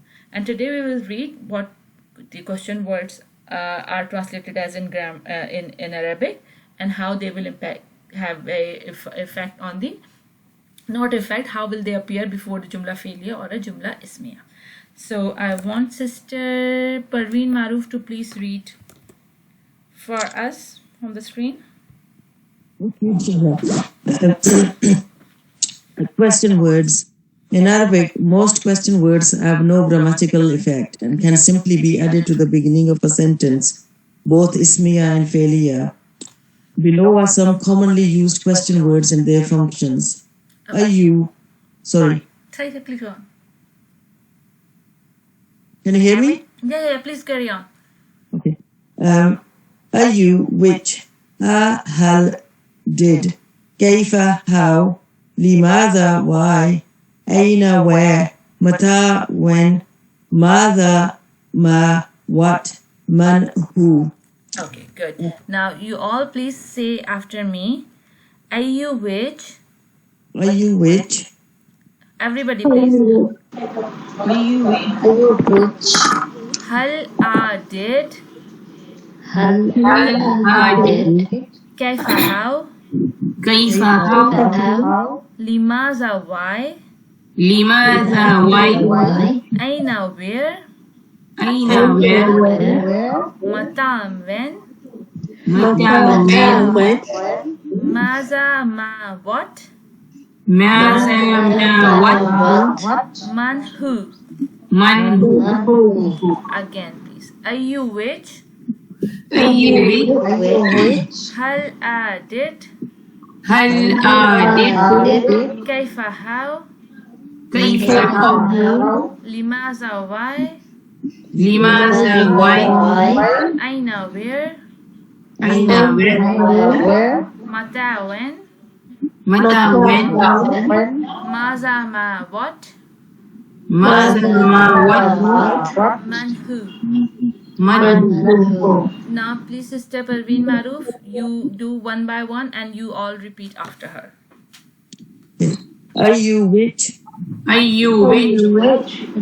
Hal did. Hal did. Kaifa how. Kaifa how. Limada why. Limaza why. Aina where. Aina where. Mata when. Mata when. Mada ma what. Maza ma what. Man who. Man who. Now everybody has to remember this word because they come very frequently in Quran, and this is a very good vocabulary to have. Now Sister Parveen Amin, I want you to please read from here and stop after every sentence, right? Okay. Take a look at how these question words are used with jumla failiya. Man darasa, who studied. Okay. When we say jumla failiya, I say we have to look after the question word, that what the word is a fail or an ism. So when we say man darasa, we know that darasa is a fail. Darasa means to study. And if we look at the darasa is in huwa form. So if we translate it as darasa, we say he studied. But now we have man. Now we cannot say who he studied. Right? We can say just simply who studied. Right? Because the doer here is a question. Who studied? Okay. Right? So when we have man darasa, we do not say who he studied. We will say who studied. Are you with everybody's getting me? Yes, Ustad. Okay. If we say man darasa, who studied. So if we give answer he studied, is it right or no? No, when you answer, you say Man darasa, he studied. Who studied? Said Okay. man darasa, he studied. Right? Okay. Or Or maybe you say, name. Darasa Aslamu. Aslam Okay. studied, right? Okay. You can answer it anyway, but when you are questioning, Mhm. you will not, translate the pronoun inside pronoun, right? Yes. Would it always be huwa form? No, or Man darasa. who Huma. studied, when you're asking who studied, so it means it answers for both the singular or plural, but you're asking it is in the huwa form, right? Who Yeah, are the you? point when you're asking a question like that, it's always on the huwa form. Yes. Simply in English, you say who studied, right? You do not specify the number or the gender in there, right?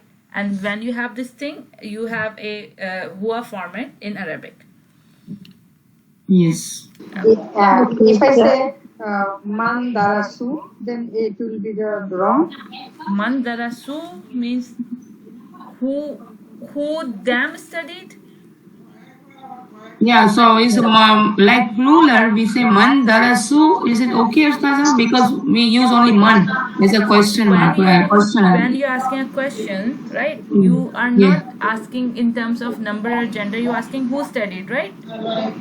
So when you're asking who studied, in with Got this it. way, Yeah. you are just asking like who studied. Like, just try to make a logical sense out of it, right? When you say man darasa, man darasu, so then you are asking who both of them studied, right? So maybe if we ask something about what they are doing, then we use who and. Then we will see later. When you say who studied, it's like you are asking about the group, or you can asking about a single person. But right, when I say who studied, that you can answer me like 3 people study, like me. You say Parveen, Hodma, and Raisa studied, right? So but I will ask you who studied. But the answer can be plural, answer can be feminine, but the question is who studied? Man darasa. Right? It depends on the type of a question and depends on the type of the audience, right? Okay. Now, please, second one. Did Zainab stay? Sorry. Hal darasat. Hal darasat Zainabu. They have done it both. Hal darasat Zainabu or a darasat Zainabu. Yeah. Hal Right, we have darasat al and- Zainabu. A darasat Zainabu. Did Zainab study? Okay. Now, why we have darasat? Because of Zainab. Because of Zainabu, right? Zainab is our outside doer and she is feminine. Yes. And she's singular. We say darasat Zainabu, adrasat Zainabu, or hal darasat Zainabu. And it means, did Zainab study? No. Okay. Darasat Zainabu. Everybody clear on that? Yeah. So don't get confused with connected with darasat and hal is in bold and is not. So it's both, because we know that it can be hal or a. So it is either hal darasat Zainabu or a darasat Zainabu. Okay, next one please. Mata darasat Zainabu. When did Zainab study? So why we said darasat Zainabu, we know that because of the Zainab we have darasat, and mata is just when. So when did Zainab study? When we have mata. And why I have did? Because it's a past tense. Okay. Because when Zainab studied, if we say when Zainab studied, it's not a good English, right? We never say a question in English like when Zainab studied. We say when did Zainab study, right? In English. So that's why we are doing it when did Zainab study, as a make a sense in English language. Everybody clear on that? Yes. Okay. Now, next one please. Aina darasat Zainabu. Where did Zainab study? Same thing. Aina is here for where, and where Zainab studied, or where did Zainab study. Next one. Limaza darasat Zainabu. Why did Zainab study? Limaza is for why, and we have the same thing, darasat Zainabu. Kaifa darasat Zainabu. How did Zainab study? Again, this is very simple. Next one, please. Maza ma darasat Zainabu. No, Maza darasat Zainabu or Ma Yeah. darasat Zainabu. Yeah, Maza darasat Zainabu. Ma darasat Zainabu. What did Zainab study? So what did Zainab study is Maza and Ma.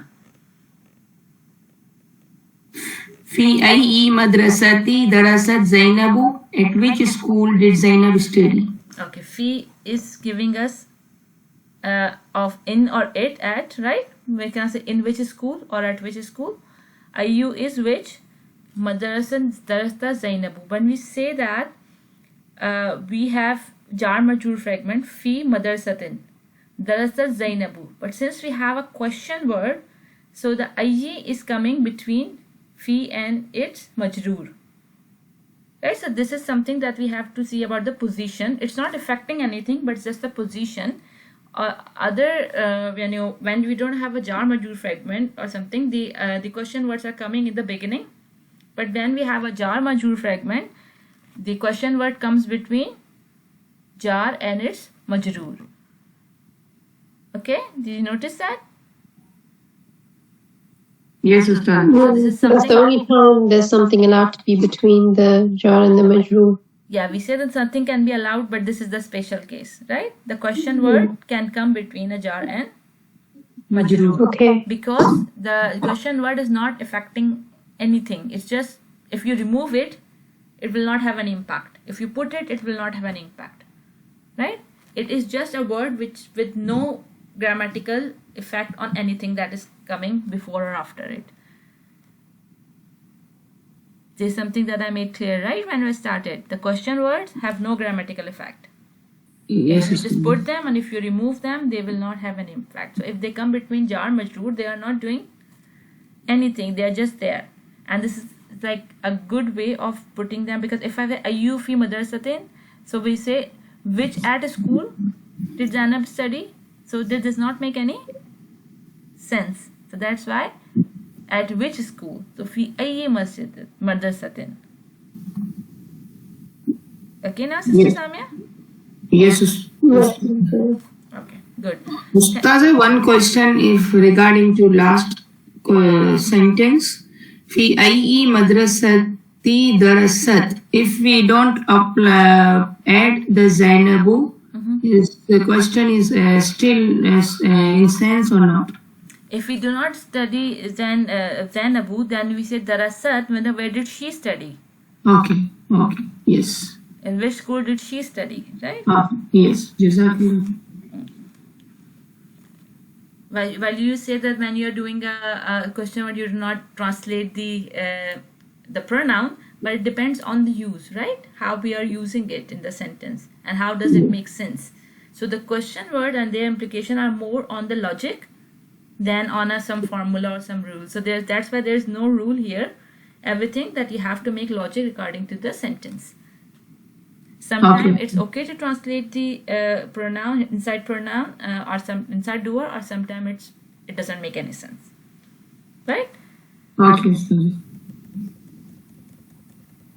Now we have a Jumla Ismiya, and now I want Sister Raisa to please read for us. Okay, take a look at how these question words are used with the Jumla Ismiya. Man huwa, who is he?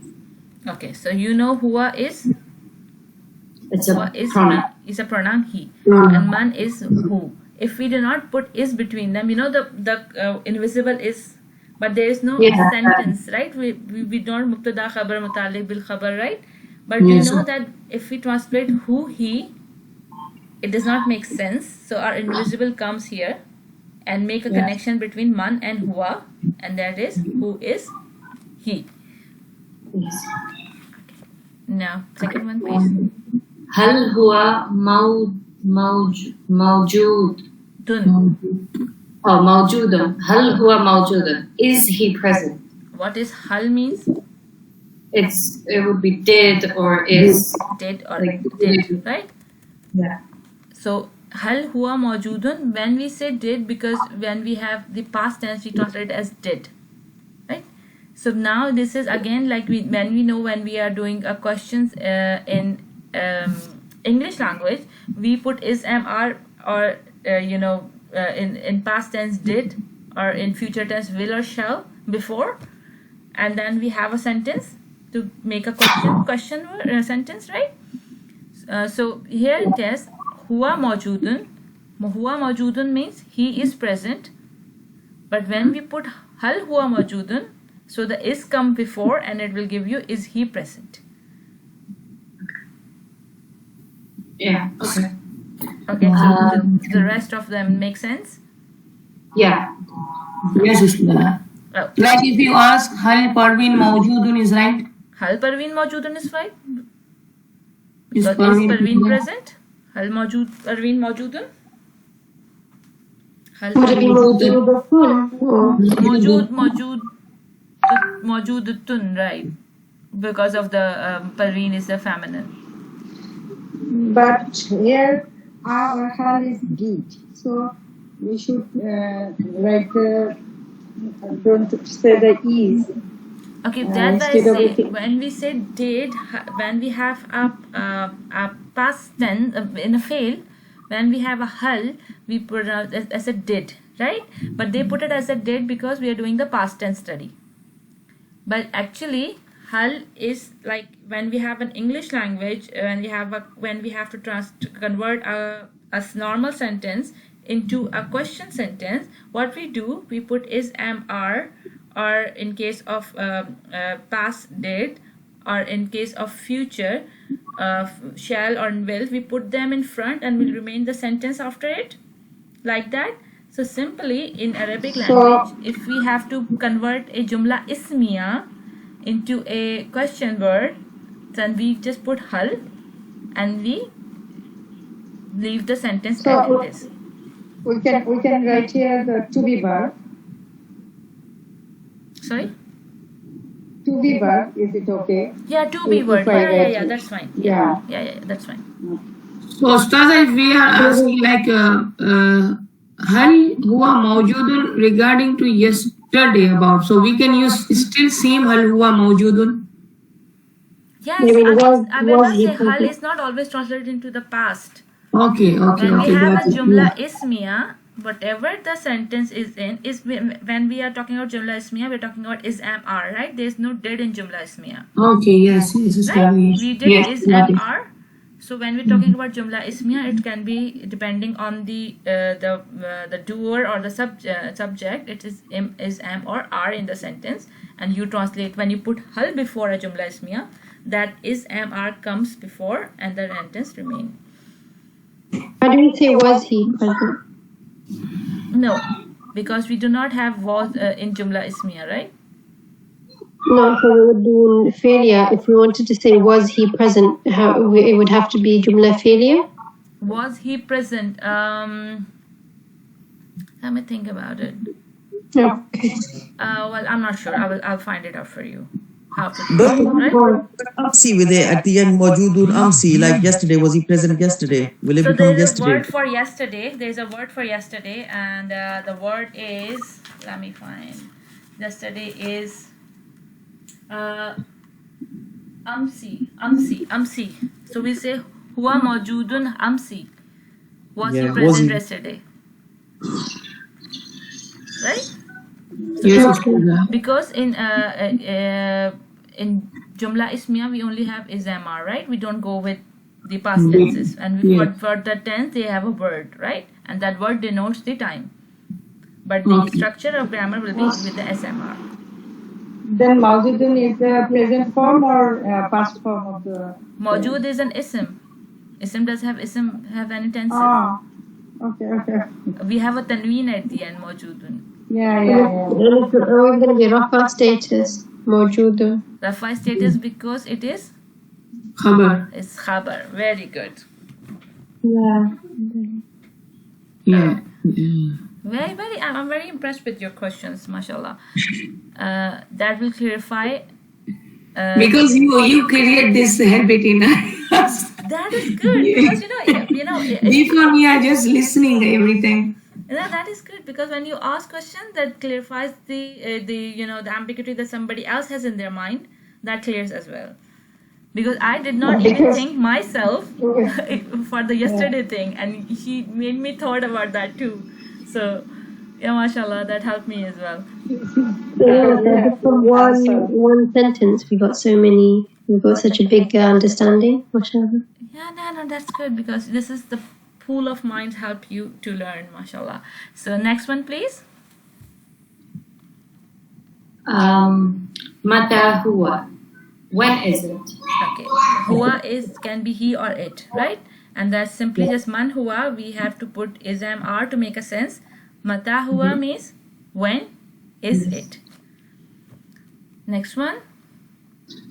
Aina huwa. Where It's is it? where is it? Okay. Now, لماذا هو موجود? huwa mawjudun, he is here. Yeah. And limaza huwa mawjudun, Why is he here, right? Is again is coming before because of the question, the structure of an English language. Yeah.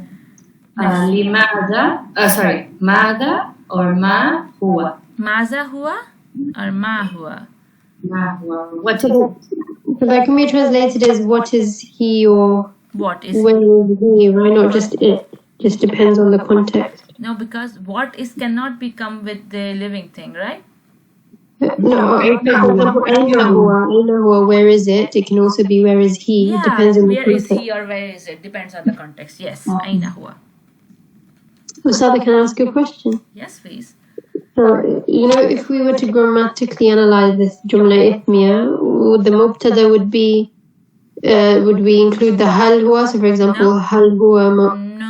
These words have no impact on the grammatical structure of a sentence. or we just say mubtada is huwa and khabar is mawjudun? Like we don't. Hal is we can say only the harf istifhamia, right? They are Question not, mark. they are words, they are not harf. Okay. They are question word. Question words. They are question words, they are not Yes. harf. Okay. So when we're analyzing it, what do we say? When we are analyzing a sentence and we find them, we just mark them as a question word, right? What is it in Arabic? Question word in Arabic, Istafania. if istifhamia is a word for question, then it would be lafz istifhamia. And then the rest would be like huwa is mubtada and mawjudun khabar, like that. Yes, and in same of jumla failure, And adras then zainabu, fail and fa'il. fa'il and fi'l. And if we have a longer question, the other details in the sentence. Good. Very good questions.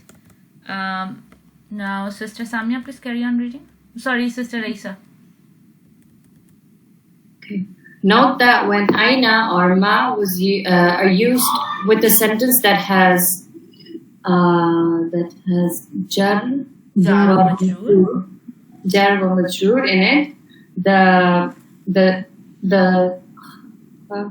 the harf jar comes before the question word. Okay, the same thing that I explained about fi ayyi madrasatin darasat Zainabu. So everybody clear on this part? Yes. The question word comes after Between the the jar. harf jar. Right? As the only place something can come between jar majroor fragment. Why? Because this does not have any impact, any grammatical impact on anything it comes before or after. Okay, please, Sister Raisa. In the case of ma, the harf jar merges with the ma, and the alif is omitted and replaced with the Fatha. fatha.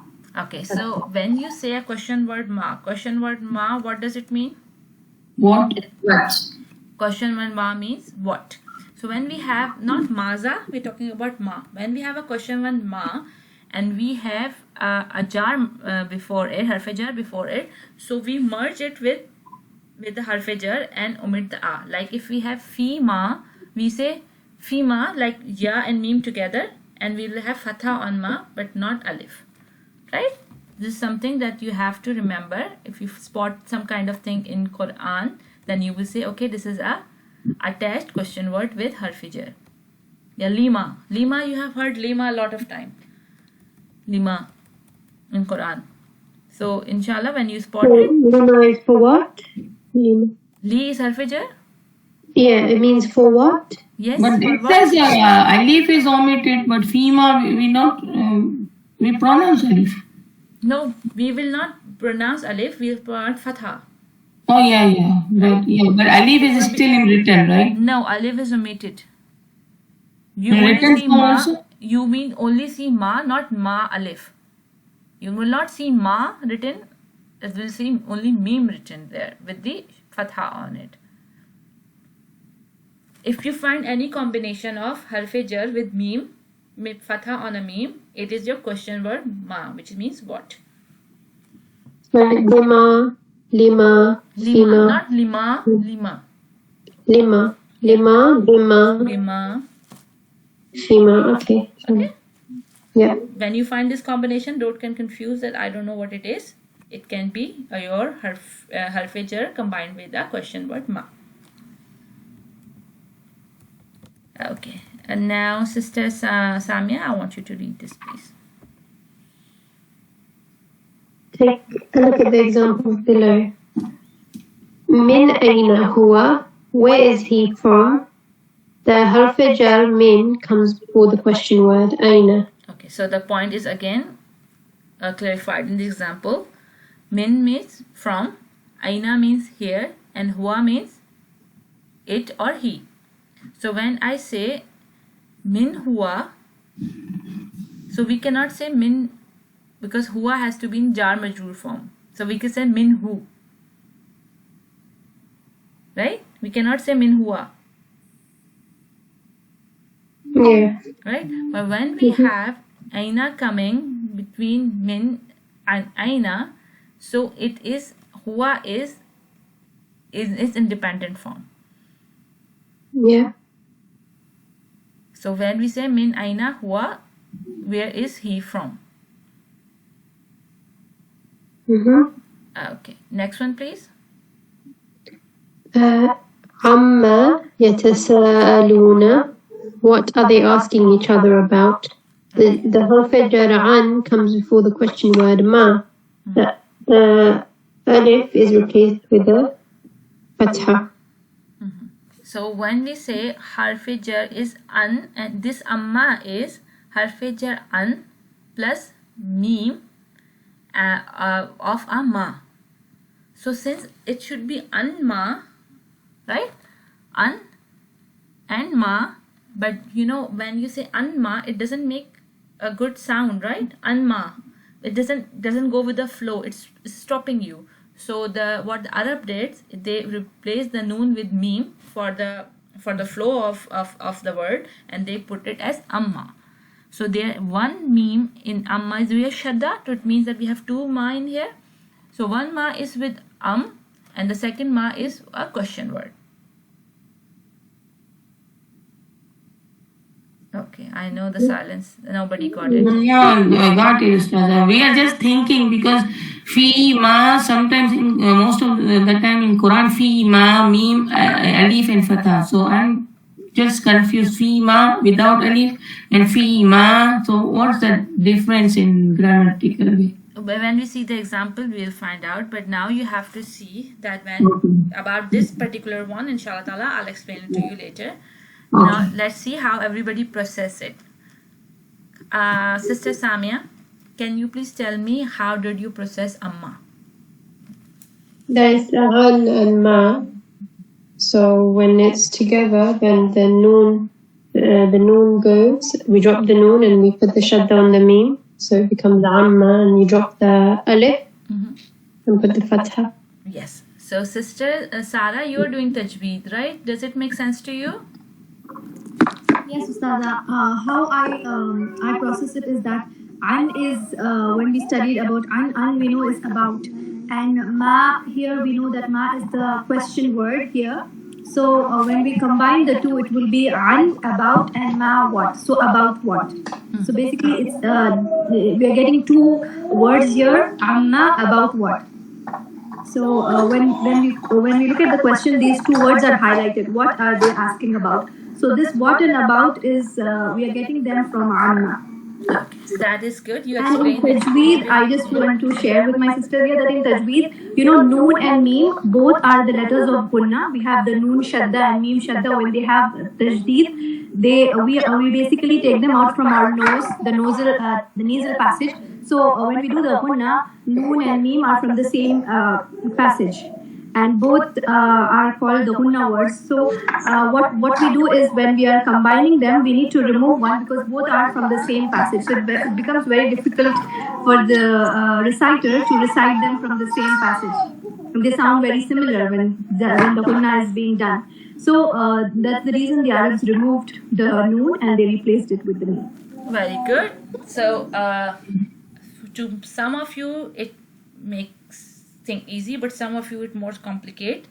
What Sister Sarah said. So to make it really easy, that when we have an plus ma and we try to pronounce them together, so what she said, we have to go through the same nasal passage, say an ma. So if you are doing an ma, so you are making a sound through a noise, through your nose, and you say an ma. It looks like that somebody is giving a really emphasis and it's hard to pronounce. So that's why the Arab removed the na sound and replaced it with meem to make it to go with the flow, and that's why we have amma. But when you say amma, you say it's an plus ma. So is that clear to everyone now? Yes, Ustad. Okay, now yatasa'alun. Sister Sarah, how would you explain yatasa'aluna?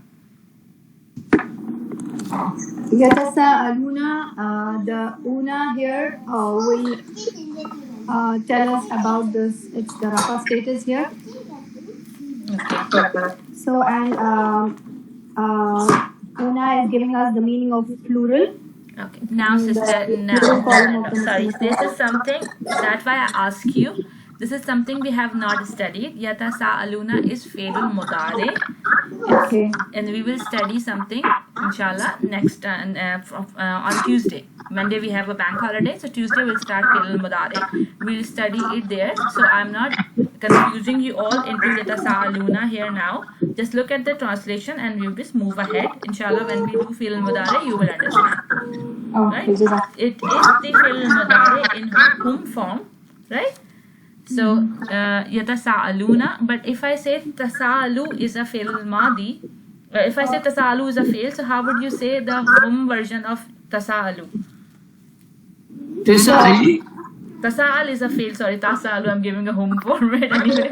Tasa'al is a fi'l, so you have tasa'al, tasa'ala, and tasa'alu. Tasa'alu, plural form, the plural form. Plural form. So if I say it's in my Quran, so that is amma yatasa'aluna. But if I, for your convenience, I will say amma tasa'alu. So now translate it. Huwa tasa'alu, he asked about it. Tasa'alu. Tasa'alu, so they asked. What were they asking each other about? So it is a. Yeah, what did they ask? Yes, what did they ask each other about? What were they asking each other about? Yes. What did they ask each other about? It will be amma tasa'alu. Right? Why you are using the Sorry, so please mute your microphone. There's so much noise in the background. I can't hear anyone. Okay. So Sister Samia's microphone, I guess. So Sister Samia, when you have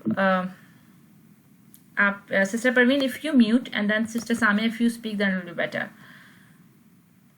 Yes, sister. No, this is better. Well, you were saying something. No, I think Sister Habiba was saying something. Okay, now if all of you mute and Sister Habiba speak, then it will be better. Yes, I was asking that why each other using? We are using each other. Because it's Jumla, it's Fi'l Mudari, is asking them about, right? Each other about. So it's depend on the context. So maybe the fi'l means to ask each other. Is that what the That's the fi'l thing. means? That's it. It's on the context, and I'm not wanting to go into detail because we have not studied the Tasa'aluna, right? So just leave it here. Inshallah, we will go into. That's why I say just leave it here, because it will complicate thing if I come into explaining. Inshallah, we will look at it on Tuesday. Okay, next one, please, Sister Samia. Lima kuntum. What were you all in? The harf of jar fi comes before the question word ma. The alif is replaced with a fatha. So you see, fima is fi plus ma, harf jar fi and ma, and you found fima a lot in Quran. Yeah. So fima is, and you translate kuntum means all of you. So what were you all in? Fi means in. So what you were all in. Okay. Next one, please. Lima adinta lahum. For what reason did you give them permission? So lima translates literally as for what, but can be translated more naturally as why. For what or why? Yeah. So when we have lima, it means for what. It can be why, but when you're saying for what, it has a different impact as why, right? Yeah. So for what reason? And for what reason is the answer will be why. Did you give them permission? Everybody good on that? This is our last bit before our quiz tomorrow. So I'm ending the lesson recording now.